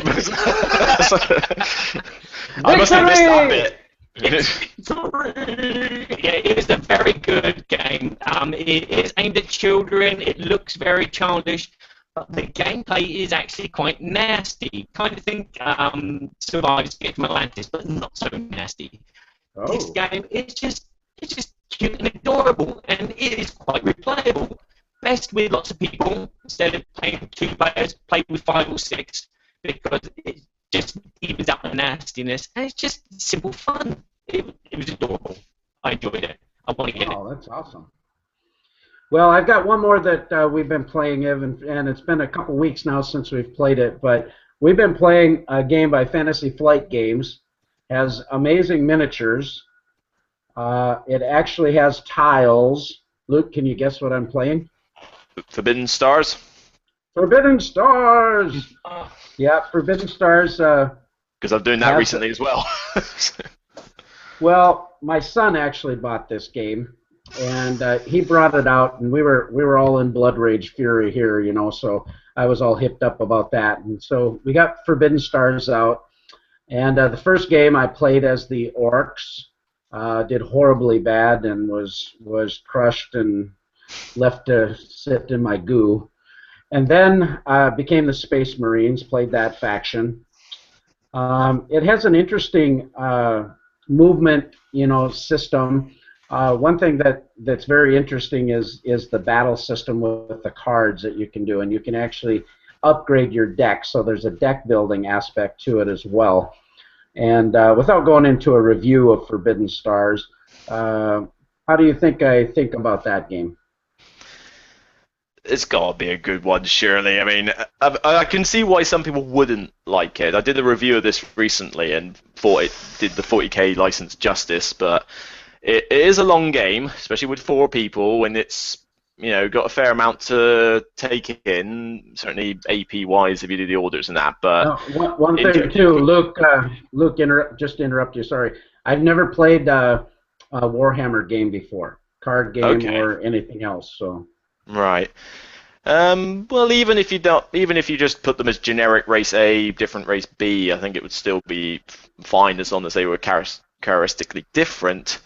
You've got a lot of thematic stuff behind you on that shelf. I mean, you've got Blood Rage. You like your thematic ones. You like your ones like on Board Game Theatre. You can sort of almost role play to an extent. And there's room for that in Forbidden Stars. So I would imagine you like this game. Maybe not love it, but I reckon it's enough to be on the good ship. Sir Barry? I think that you might think this is a bit of a dead weight. I think this is probably going to be... I think it's probably a heavier game than what you're used to. So I'm going to say I think it's not bad. Fine, then we got a split decision. Split decision. I can see why. Hey! Had to go good. Well, what can you say? You know, Fantasy Flight Games, you know, with the exception, I would probably say right now of Cool Mini or not, I think those 2 companies are just pumping out some fantastic games. The miniatures are amazing. The universe of the Warhammer, you know, I hadn't really got into, but Josiah started reading me some of the backstory. It was fantastic. He played the elves one time. We had the Space Marines and the... You mean the Eldar? The Eldar, yeah. The elves, space elves. The space elves. And the orcs. If you had any 40k people on your YouTube comments right now, the rage would begin. Space elves. The Eldar. Which are space elves. That's who I played on the first game, actually, the Eldar, and you know they're a bit trickier to use, I think, than the other races, but they were still a good bit of fun. But I mean, yeah, if you've played 40k before, it helps. But I think even if you haven't, they're very distinct races, so it does work well in that sense. It's like I said, it's a long one, but it's still on the shelf now as an event game. The thing that I hadn't seen before in the movement and the combat system, I mean, not only are the deck building and the combat system really innovative, and really, I really enjoyed how that was working and that dice rolling, the things that we were doing there, but what was really interesting was those warp storms, which from one turn to the next, you know, especially if you're doing a 3 or a 4 player game, all of a sudden that totally changes what's happening in your strategic plan to get those objectives. Yeah, to an annoying level. Somebody deliberately kept one warp storm in front of me as I was thinking, oh, look at my big ships. I could go over to you. Nope, warp storm. And it's like, stupid chaos. Their way to manipulate the warps. As I was getting frustrated at that point. But nah, I do enjoy that one a bit. The thing that got me almost doing a Barry seizure moment is your comment earlier. You were saying that FFG and what was it, Cool Mini or Not, are pumping out nothing but good games at the moment, or something like that. Was that right? I didn't say nothing but good. I said some of the best games I've seen lately. I think they're really pumping out some great ones. You know, I think there's a game up on my shelf up here called Dogs of War. You know, and that's by Marco or Paolo Mori. Oh yeah, yeah. That's a game that doesn't get talked about much, but I think is a fantastic game, Cool Mini or Not. And Blood Rage, I'm cuckoo for Cocoa Puffs over that. I mean, that thing is awesome. Everybody is, and I'm waiting for it to get released out here because every time a game gets so much hype, I worry. Because I sometimes wonder how far they go over with it. I mean, they did it with Dead of Winter, and read my review to hear my thoughts on that one. But but Cool Mini or Not, the favorite one I've seen from Cool Mini or Not was Arcadia Quest. That's my personal favorite they've done. That's awesome. Cool Mini. It's the dungeon crawl that's simple to teach. You can still do it campaign mode, and the PvP element, and the fact you can control 3 different people and tailor them up throughout the game, that's pretty cool. The rest of their stuff, I don't think any of their games are bad, but they're always falling into this meh category, mainly because I think that they go far too... I mean, I haven't tried Blood Rage. Hopefully that will change the sequence, but with things like Zombicide, with... what was the one they did? Oh yeah, Smog, the on Your Majesty's Secret Service, that kind of thing. Yeah, I fear that they just spend far too much time going on about their minis, which are awesome. We can't deny that, but they're not focusing enough on the gameplay itself. Because Smog, I've got to do a review soon, but that's been very sort of meh at the moment. Zombicide, great miniatures, but takes far too long. And the one that I got disappointed about recently was Xenoshift. Xenoshift Onslaught, the deck builder they did.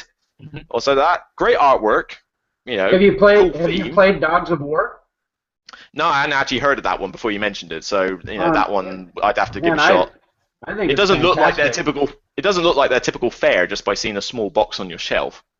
Yeah, it's actually a pretty good sized box. Has a lot of factions. I played it at BGG Con last year. With Michael, and he actually thought that this was one of their best games, and it's not had a lot of buzz, but it's a fantastic game. I'd have to try it, and Blood Rage is definitely one that I will try because that does look pretty good, and it's about time we actually had a proper themed Viking game as such, because all the other ones are never themed. We could do we talked about Blood Rage before, but Eric Lang he's fantastic, I think.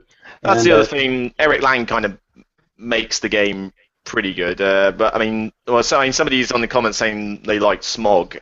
The problem with Smog is that it's a neat concept of having the different cogs going around, dictating the prices that you buy stuff for. But thematically, it's a bit weird, especially if, like me, you have got no idea what this graphic novel or comic or whatever the theme of this Smog system is. If you've never seen that comic or story or whatever, all the characters it talks about, you have got no idea what any of it means. It makes little sense unless you've read up on it. And I played a 2-player of this with my mate to try it out, and the problems we had on that was, one, it didn't get that contested in the middle because there's only 2 of you. And secondly, the special action cards and the guy you get the favor with, the Shadow Master or whatever his name is, or something, is very swingy. I was getting dominated by him. I was like 2 hits behind. He had 4 of his little ether things. He only had to move once and win. I played 2 action cards that stole 2 of his artifacts, completely reversed the game so that I had them all and he only had 2, and I won because of that, just because of 2 action cards. It just sort of destroyed the game in a sense. But that's the thing with Cool Mini or Not. They're just hitting a lot of meh for me at the moment. I don't think anything's bad, but I don't think they. You should try Dogs of War. I think you might like it. You're backing different houses, so it actually has almost like an economic development track where they're improving depending on these 3 stages of battle. But it has a worker placement element as well, where you're getting rewards and different things, and you have these battle cards that you purchase, and the miniatures are fantastic. So for me, when I rate a game, some people are focused more on game mechanism than they do components. To me, it's all together. It's the whole package, and how the components are displayed in a game is very important to me, because that adds to the fun factor.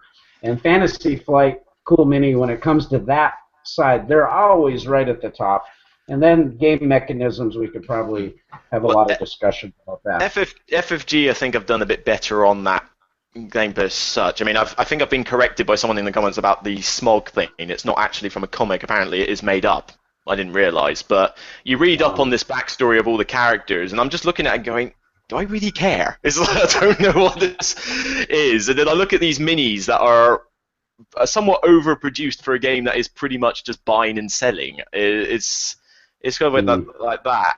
And you've got these little stands to show what thing like mana, different types of mana that you got to go buy, ethers they call it or something. You've got these little stands with a gem little crystal in it as a component to record how much you've got. The colors don't match up fully to what's on your board, because you've got blue, yellow, red, and brown. But you end up with these gems that look more yellow, red, orange, and slightly less orange or something. They just, unless you've got pinpoint color eyesight, you cannot distinguish these colors, which is, yeah, sorry, Robin, not someone. I'm getting corrected on there. You tell him, Rob. But yeah, I mean, and Xenoshift, I mean, you mentioned their components. Yeah, their minis are awesome. They are good. But Xenoshift, the artwork's good. The cardstock and the insert and that is horrific, though. Those cards will wear and tear on the first shuffle, and the insert has not been designed. The insert's not been designed with a deck builder in mind, because they actually you couldn't actually fit all the Kickstarter exclusives in the box if you sleeved it. Yeah. One thing go ahead, Barry. Say about that quickly is, is it cool, mini or not, that you blame for those good productions but not good games? Because here in France, Zombicide came out before the Kickstarter.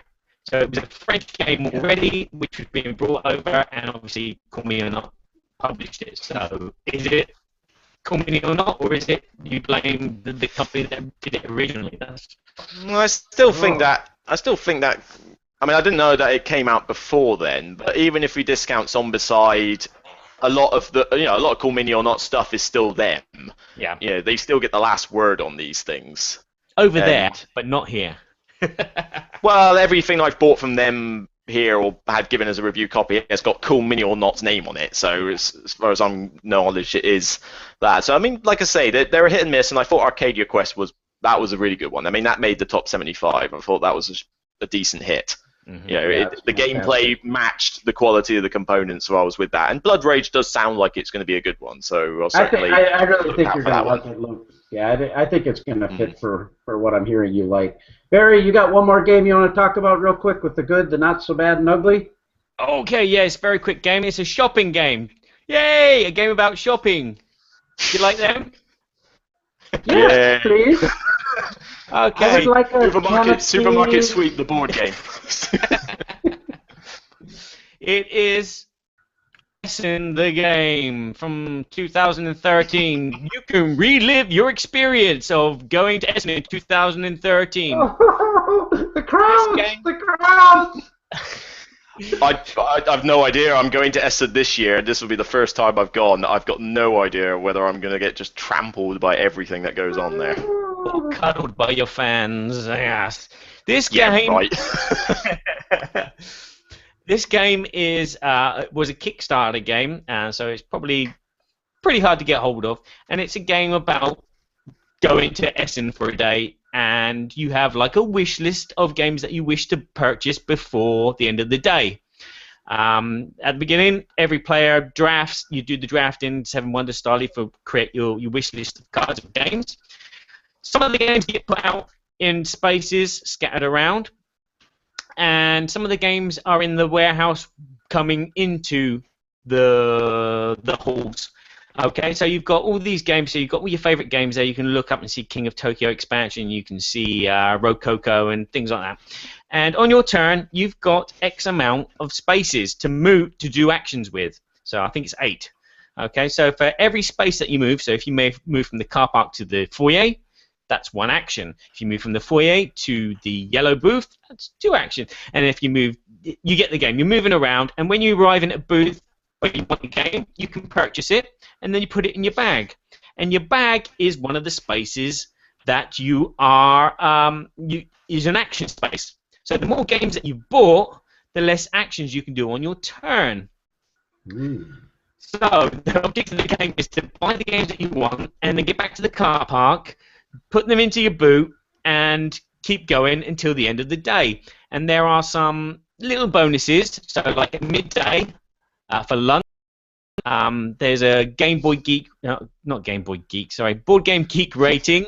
There's a Trick Track rating and a Fair Play rating. And if you've got certain amounts of types of games, because there's 4 types, there's dice games, worker placement games, timed games, and card games. So there's like these little subcategories for each game. You get victory points depending on how many games you've got and if you meet the requirements. And you also get victory points for buying certain games, and some games come on to the board with victory points, or they are order only, so you can only buy one of them.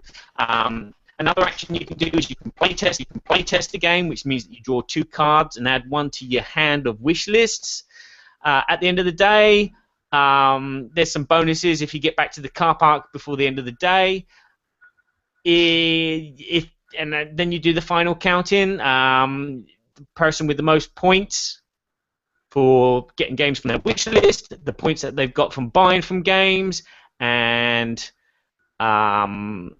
points from the rating systems from Board Game Geek, etc., is the winner. It is an experience of reliving Essen if you are kind of that kind of person that went to Essen to buy shed loads of games. Unlike me, I only went to Essen in 2013 to go and buy Viticulture, but it wasn't there. So I came away practically empty-handed. But yeah, so that's Essen the Game. Relive your experience of Essen in 2013. Wow. I mean, the mechanics sound fun. I like the fact that it sort of plays onto everything, like getting games from your wish list and play testing or something like that. So, when I saw it being designed and heard of it, it was one of those like what moments, because like somebody had come up with this idea and was actually designing it. But you know, I haven't heard a huge amount about it being played. Others though, so. But in terms of your ship there, I don't know. I got a feeling that even though you like the fact that, well, you probably like the fact that, yeah, you're doing things on your wish list and playtest, and it sort of thematically works well. I'm wondering whether this is actually something that you thought was okay, but could have been better, and you're probably going to forget about it soon. So I'm going to, for the first time tonight, I'm going to stick with the sinking ship Titanic, or whatever you called it. Well, that's the bad, the sink, yeah. Oh, so what's the middle ground then? The not so bad is the Mary Rose. Oh, right, yeah, Mary Rose. I reckon you liked it at first, and then it's like, yeah, it's meh. So I'll go with Mary Rose. Okay. I'm gonna actually say that it's ugly. I'm gonna say it's a Titanic. If it's anything like the box cover, I gotta say it's ugly. Can't judge a game by its cover, unless it's Paragrid. Yeah, from what Barry's telling me, I got a feeling that it's just kind of chaotic the way the game is actually doing it, and he's kind of bored with it. That's my thoughts on that. I haven't reviewed the game, but I got a feeling that you think it's ugly, Barry. Come on, I'm going 4 for 4. Come on. Yeah, you're right, Luke. Sorry. Yeah, it's not too bad. It's not so bad. Yeah, it's close to sinking, but the mechanics make it quite a light, interesting game. It's not going to appeal to everyone. It is going to appeal to people that go to conventions who just purely go for buying games. The mechanics are very interesting. The scoring I'm not too keen on. There's some nice bits where the crowds come in and then it takes 2 actions to move from one booth to another. There's a nice little sandwich bar in the middle, which means that you can buy something to eat and it gives you 2 extra actions, things like that. The mechanics are solid and they fit the theme really well, but the game just feels a bit bleh. As I say, I think that it's going to be one of those gimmicky things. You know, people will play it and go, "Yeah, this is quite funny." The fact that we got sandwich bars and all this stuff, you know, but it's not. You know, we're not talking the next roller coaster tycoon or theme hospital, you know, theme park, you know, that type of thing where you can build the stuff in that. Now, it looks like something I would play once just to see what it was like. Although this is after I go to Essen and find out just how completely out of my league I am or something. Yeah. Well, I think what we're going to do, the show's starting to get a little long. We've been talking a lot of fun about board games, but now it's time for the Babble, and where we're going to talk about our topic. And now it's time for the Babble, Babble, Babble, Babble, Babble, Babble, Babble, Babble, Babble, Babble, Babble, Berkey and Badger's Board Game Babble. Sorry. Had to be Awesome! It was beautiful. That was only That's a what minor happens. seizure. It's my Kenny. That's what happens when you give a couple of guys, a couple monkeys a keyboard, right, Batty? Yes, it is, Jeff. Yes. Well, today's topic that we're going to talk about is children's games, games that we played when we were kids, and how they all hold up. Barry, I'll let you start out and talk about some topics. Yeah. So we've got 3 different generations of children board gamers here. Young Luke there, he was born sometime in the 80s. I was born sometime in the 70s, and Berkey was born sometime... Luke, I am your father. Luke, I am your father. If you only knew the power of the dark side. Grow a beard.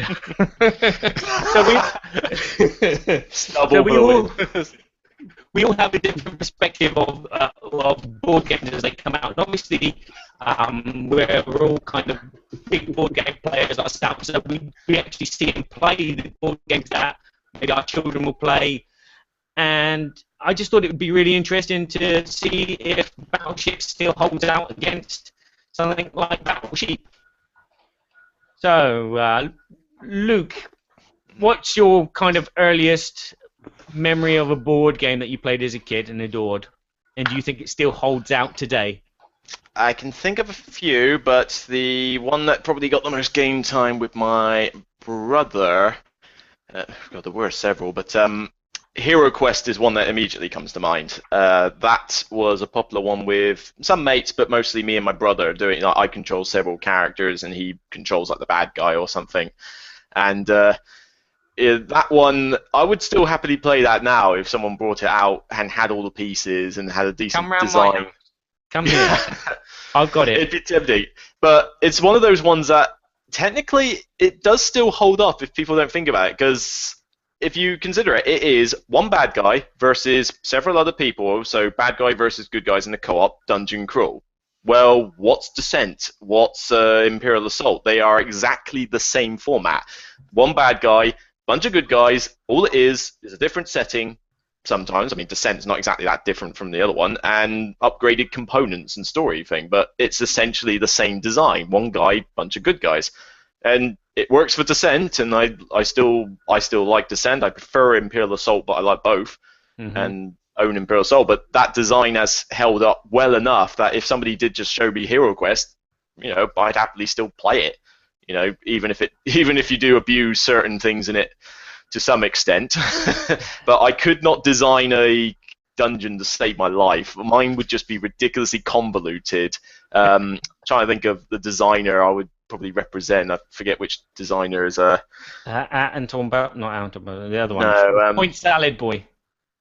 It wasn't necessarily Point Salad.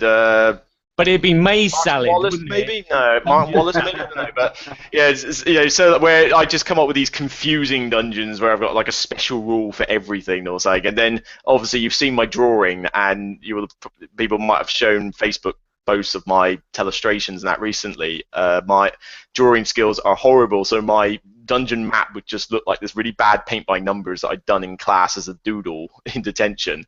But then compare it to my brother, who was impeccably neat. So his dungeons are actually really good. So it's like, yeah, Kieran, can I play the heroes and you play the bad guy, because we know that you're better at this than I am. What about you then, Berkey?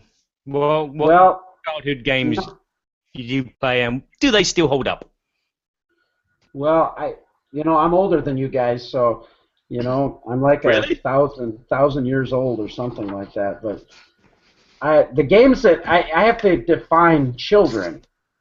I have to define what age. If I'm thinking younger childhood, under 8th grade or something like that, the games that I remember us playing were a lot of card games with my grandparents. We used to play, that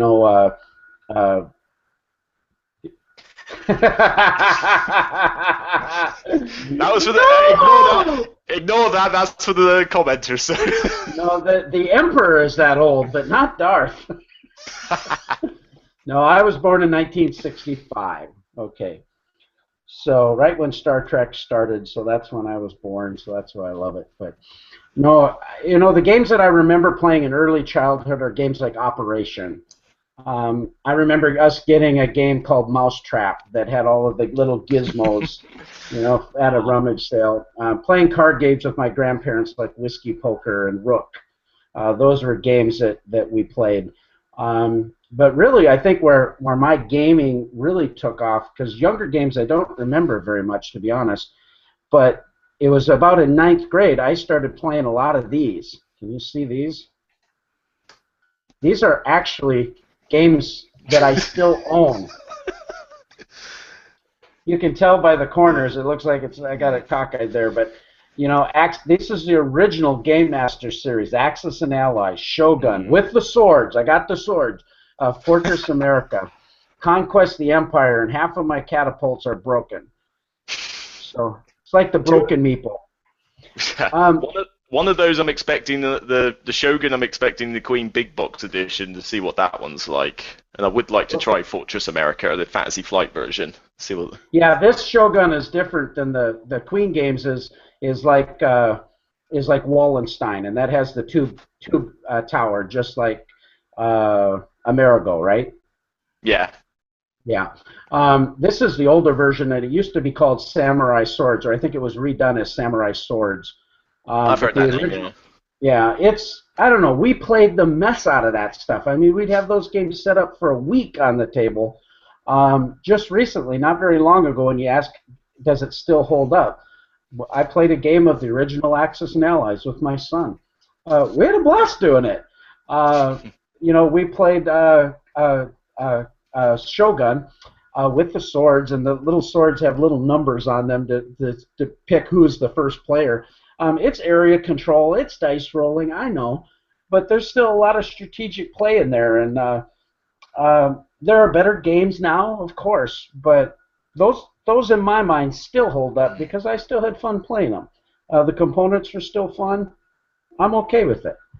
Yeah, I mean, just because I don't sign up to Cult of the New, so old games are still old games still have their place, and I mean, I only mentioned the Hero Quest ones, but I mean, other nostalgia ones. If you're going to give a list, you mentioned all the ones like Mousetrap, Operation. Every British person has heard of those ones or owned them in the past. But Kaplunk, the old-fashioned dexterity one with the marbles. Key to the Kingdoms, another one, the fantasy sort of role game which everyone liked. Escape from Atlantis, which now got upgraded to Survive. Escape from Atlantis. Now that I played the 80s version where you actually had the 3D pieces for the landscape, and I've got Survive now, so that's certainly up. And one that never got enough buzz back then, but I'm seem to be the only one who liked it, was something called Invasion of the Dinosaurs, and you had a prehistoric map with like a bit of 3D hill terrain and a little volcano that was part of it. And I think you had to do a kind of like almost like an adventure Indiana Jones type thing, where your guys had to go into various ruins and get relics and stuff to win the game. But you had various dinosaurs, and these were represented by plastic miniatures. I mean, obviously, yeah, we're talking 1980s miniatures, but they you could bend them. They squeak. Some of them made like squeaky noises when you did it, like the pterodactyls. The T-Rex that ran around and like ate your people if they got there, because it was basically somehow you were transported back in time. I'm not sure what the plot was. And then eventually the volcano would erupt, and you'd have these little lava pieces that you put on the table that would get in your way, a bit like Downfall of Pompeii. Is that the one? Yeah, the recent one. Very similar to that. It combined all those things, and I just thought it was a brilliant little game. You know, controlling dinosaurs. Yet no one talks about it. I want this game. Yeah, look it up. I mean, I can't do the picture thing, but I mean, if Barry wants to have a brief look, or if you want to have a look. I just had a quick look, and I probably can't spell dinosaurs, so it won't find anything on Board Game Geek. Come on, all the words. Maybe I could look it up, and I'll talk a bit about my background. I grew up again playing lots of card games like Kevin. With my parents and my grandparents. It was always a ritual Sundays after meals. They'd get out the cards and they'd play trick-taking games and strip poker. No, not strip poker. But they would play lots of card games, so I learned quite a few of them. We learned how to play Uno with a normal deck of cards. And also my dad taught me how to play chess, and he cheated at that as well. Again... Yeah, so I had the traditional board gaming experience, and then when I got to about 8, 10, Christmas came, and then it was the MB games that come in. So I had my Connect 4, my Battleships, and something else. I can't remember what it was. My sister had Staying Alive, you know, the old balls that fall down the hole. And Staying Alive. And those were good for kids, but I can't play them now because they're just not as playable. Basically, the only one that I could play is probably Connect 4, because it is kind of a fun thing to play with my daughter. But later on, when I started buying my own games, I bought Cluedo, because I loved Cluedo. I love the deduction aspect. And again, it's still a game that I still play to an extent. I've got the DVD version, which is a bit more interesting, and there was another version which had this fantastic. You'd put the mystery cards into these plastic wallets, and they had little holes which you could open and close in the corners, and each corner had a code, a color or a letter, and then you'd have this code sheet. So you'd be decoding what the weapon was, who the person was, and who the room was. And I thought this was fantastic. I couldn't find it, so I just bought the first Cluedo I could find. And obviously, Hero Quest. You can say more.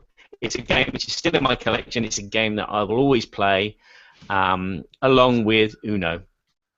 What do you think about the games the children's games that are out now? Their replayability. You know, I'm thinking of a few of the games that are children's games that, you know, like the Tortoise and the Hare, that adults are having fun playing. Now, because they're designed differently, they're designed better, I would say, and they're produced better from a hobby board game, you know, aspect. How would you feel about that? Well, before I mentioned that, correct myself on the previous one. You were trying to look up Invasion of the Dinosaurs. It's actually called Lost Valley of the Dinosaurs. I got that wrong, but you should be able to find it. You should be able to find it on the Geek now. I did find it. Oh, you did. In terms of the stuff recently, I mean, I've got no problem with them. They do seem to be going a lot down the dexterity route with them. I mean, you got Coconuts got quite a lot of buzz, and various other little games where the kids get to do something silly. I mean, even things like Flick 'em Up. I mean, I know Flick 'em Up's more. You can do that for adults as well, but you know, kids can really get into that. But no, I mean, most games that work with kids I don't tend to see many games that are kid only. You know, I mean, I don't have kids, so that doesn't really help. But I don't, you know, I don't tend to see those ones. But a lot of the games like Camel Up, you know, not one of my favorites, but adults play it, but then so can kids. Forbidden Island, you know, that's a good co-op game. Adults can play it, so can kids.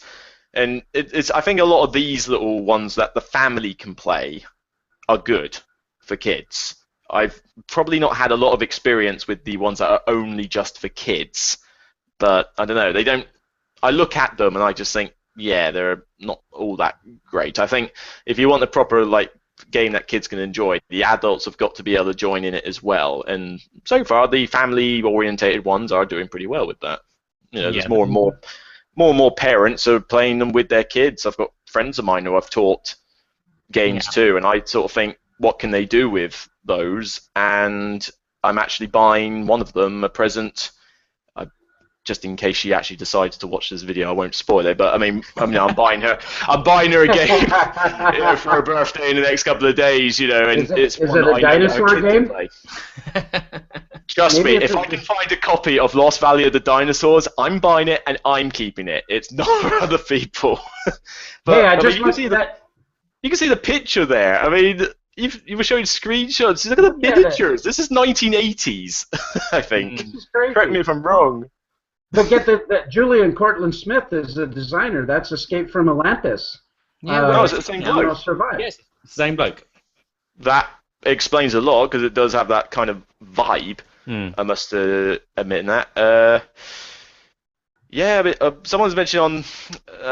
Someone mentioned about Jitsi had mentioned about Harbour games. They're the ones that tend to do the kids ones these days. And to be honest, I don't go anywhere near a Harbour game because I've got no intention to buy a game just for kids. Yeah. I mean, you know, my background is that I don't actually gel well with kids. I don't want my own, that sort of thing. Sorry, I just don't get on with them as much. But the I don't want kids. I don't want kids. I'm perfectly don't play happy with my toys. Get out of here! You're the grumpy old guy. Get off my lawn! Get off my lawn! Get your grubby bits off my games. Take your Harbour games down the road. You pesky kids! I would have got away with it if it weren't for you. Back in my day, we didn't have Harbour games. That's it. No, I'm not calling you someone.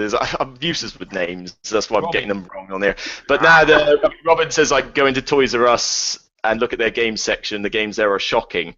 Yeah. To be fair, I know somebody who actually works in Toys R Us, but I've yet to sort of ask him what he thinks of some of these kid-owned games. Hey, I got to throw something in just really quick. When I was a kid, you know, and I don't know where the crossover is between board games and toys, because sometimes they're so close. You know, HeroScape to me almost has the toy feel to it because of all those cool little tiles you get to put together, and you know, it's almost Legos. You know, but I know it's a real game, but there was in my mind.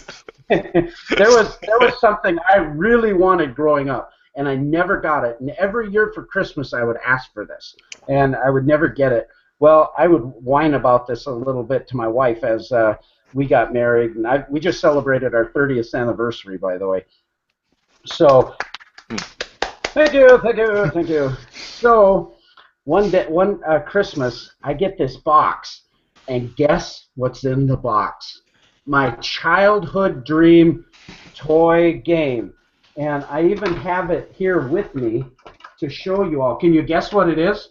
I know what it is. So Barry knows what it is. This is a surprise. I've no idea what this is supposed to be. Put your hands up. Oh! Knock your block off! Rock and roll. Look at him go. I mean, who doesn't like this? I've never seen one of them up close, though. Look at it. Here, watch him. Oh, he's just in the face. In the face. You freak. Knock your block off. That doesn't count, Kevin, if you move it closer to the camera. It doesn't make him any closer. He's still about 5,000 million miles away from you. I've never seen one like going in front of me. Oh, do you see us knock his block off? Yeah. The only thing is, the amusing thing is, that image of like someone just going crazy with it or so. What was that film that came out recently with Hugh Jackman in it? The robots in the boxing room. Yeah, I actually quite like the film. I thought it was quite good. But yeah, as I'm watching that, I just could not get the image out of my mind of those two things as just going like this, because that's effectively what it is. Just with updated graphics.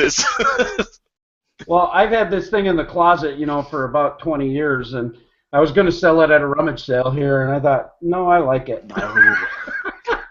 If I get some of the classics from old days, if they're in good enough condition, I want to. I mean, Lost Valley of the Dinosaurs is a given. I've already got Survive, the updated version, so I'm happy enough with that. You know, I could probably live without Mousetrap Operation Kaplunk and all that lot, and Game of Life. That was one no one's mentioned yet. Keys of the Kingdom. There was rumors somebody was going to kickstart another edition of that, but I don't know if it went ahead or not. So that'll be an interesting one. Another one. Do any of you two remember a game called Battle Masters? No. No. Battle Masters I would call the old version of Battle Law, because this was another one I did with a brother, and it was a 2-player only game, but you had a hex map, you had units that you put on, and these were sort of like Warhammer in a sense. You had the tray, but you had these pretty giant miniatures, and they were pre-painted. Oh no, they weren't, but they looked decent enough anyway.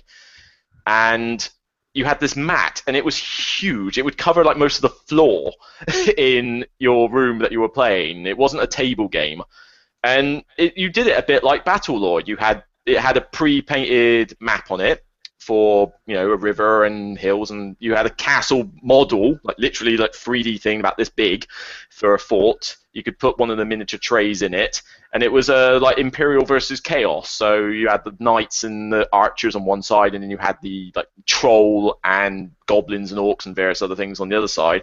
And you played it very much like Battle Law 2.0. Really, you sent them against each other. You tried to get objectives, or you tried to wipe out the other player with dice. It just didn't have a lot of the card combat as such, but you moved your units a bit like how the Battle Law system does now. It didn't have the flanks in the center, but you played a picture card that had the unit on it, and whatever units were in that picture was what you could move. So you'd play one and it has a picture of all the archers taking aim, and so you could move all the archers, or you could do all the army in that.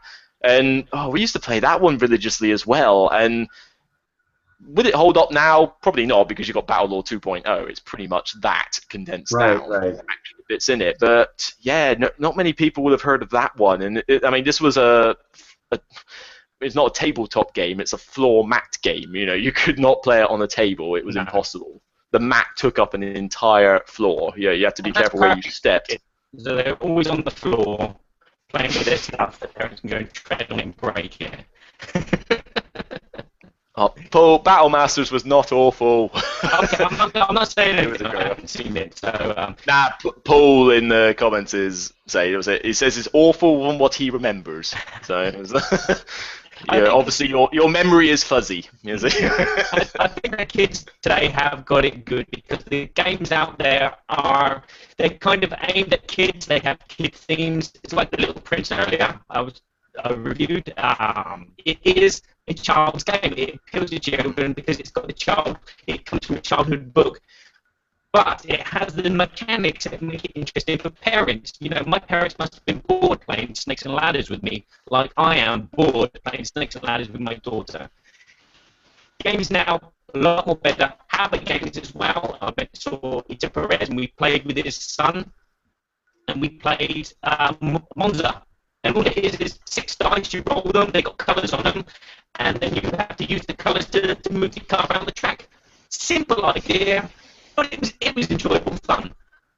Kids got it lucky today. We got it lucky as well, because we can play these kids' games with our kids or with our grandkids. Sorry, I think kind of like after the 60s, 70s onwards, kids, we did get it good with games, because I don't know what before the 60s the kids really had as games, other than the abstract stuff that everyone knew. You mentioned chess. I can't believe I forgot chess, because I played that as primary school in a club. I was like me and one other old mate of mine. We were the classic like rivals that you get in movies, like the 2 head-to-head champions going at each other.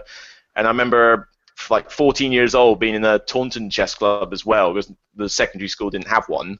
And I was already getting teased for being fat and nerdy. So let's face it, saying that I wanted to start a chess club would have been suicide. And so I joined a local Taunton club that played at like the different pubs in the Somerset region. Did you say a taunting club? Is that where they taunted you, where you were fat and beefy? Sorry, Taunton is the town I was from in the West Country. It's the name of the town. But it was a local club that played against the pubs, and it was good to play against these decent players for effectively a league. But what was a bit surreal, though, is that because I was 14 at the time, I think the next youngest person was probably Barry's age.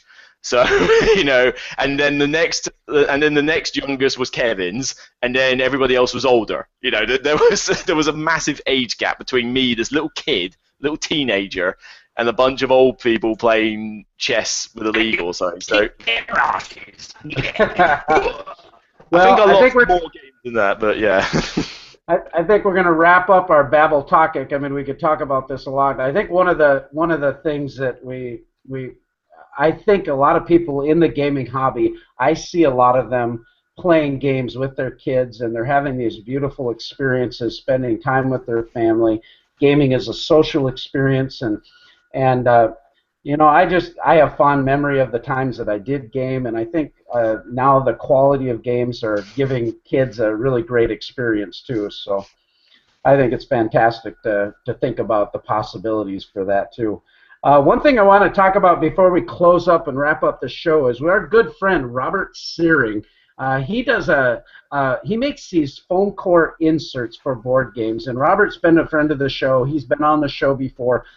If you go to our website, boardgametheater.com, we actually have a coupon code where you can get 15% off a game just by typing in BGT15, and you can always get that on our website. But right now he's offering a special. This is amazing because he has got a ton of, I mean, I've never seen so much variety in the amount of inserts that he makes, and they're really well done. But right now he has a special where you buy 2 inserts, you get 1 free.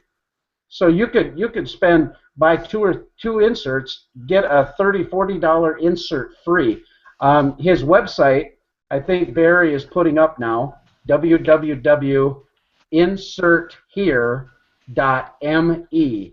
And www.sterling.me/Rob Store.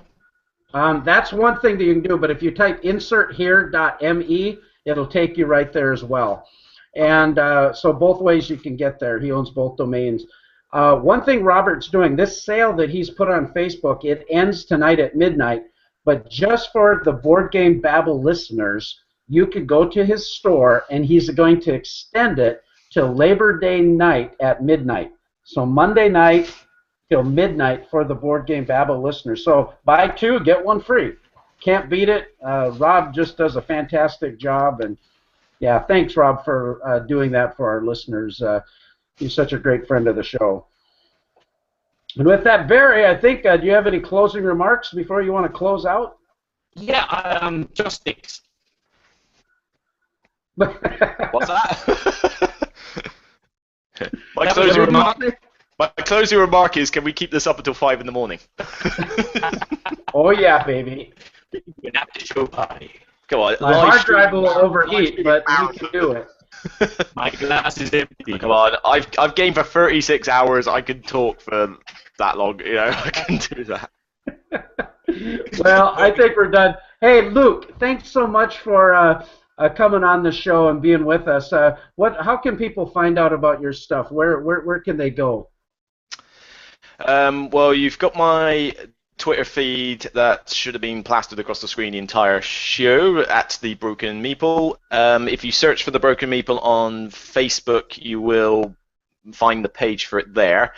The actual blog itself is www.brokenmeeple.blogspot.co.uk. It's a blogger website that will take you through it. But to be honest, if you find me on Twitter or Facebook, the link's usually there anyway. Just send me email. If you send me a Facebook post or a tweet, chances are I'm going to respond to it because I'm sort of glued to my phone on a regular basis anyway. So, by all means, just let me know. Not quite that bad. Make it come off. What phone is that anyway? It's a cheap knockoff. Well, anyway, hey, Luke, it's been fabulous. Thanks so much for your insights and your thoughts, and it's been great having you on the show. Barry, time to let us go. It's been awesome, guys. Sign me up next week. There you go. No problem. Thank you very much, Luke. And I'm gonna say, can you take it away and sing for us, then, Kevin? Let's have the link onto the screen. Good night. Thanks for listening, everybody.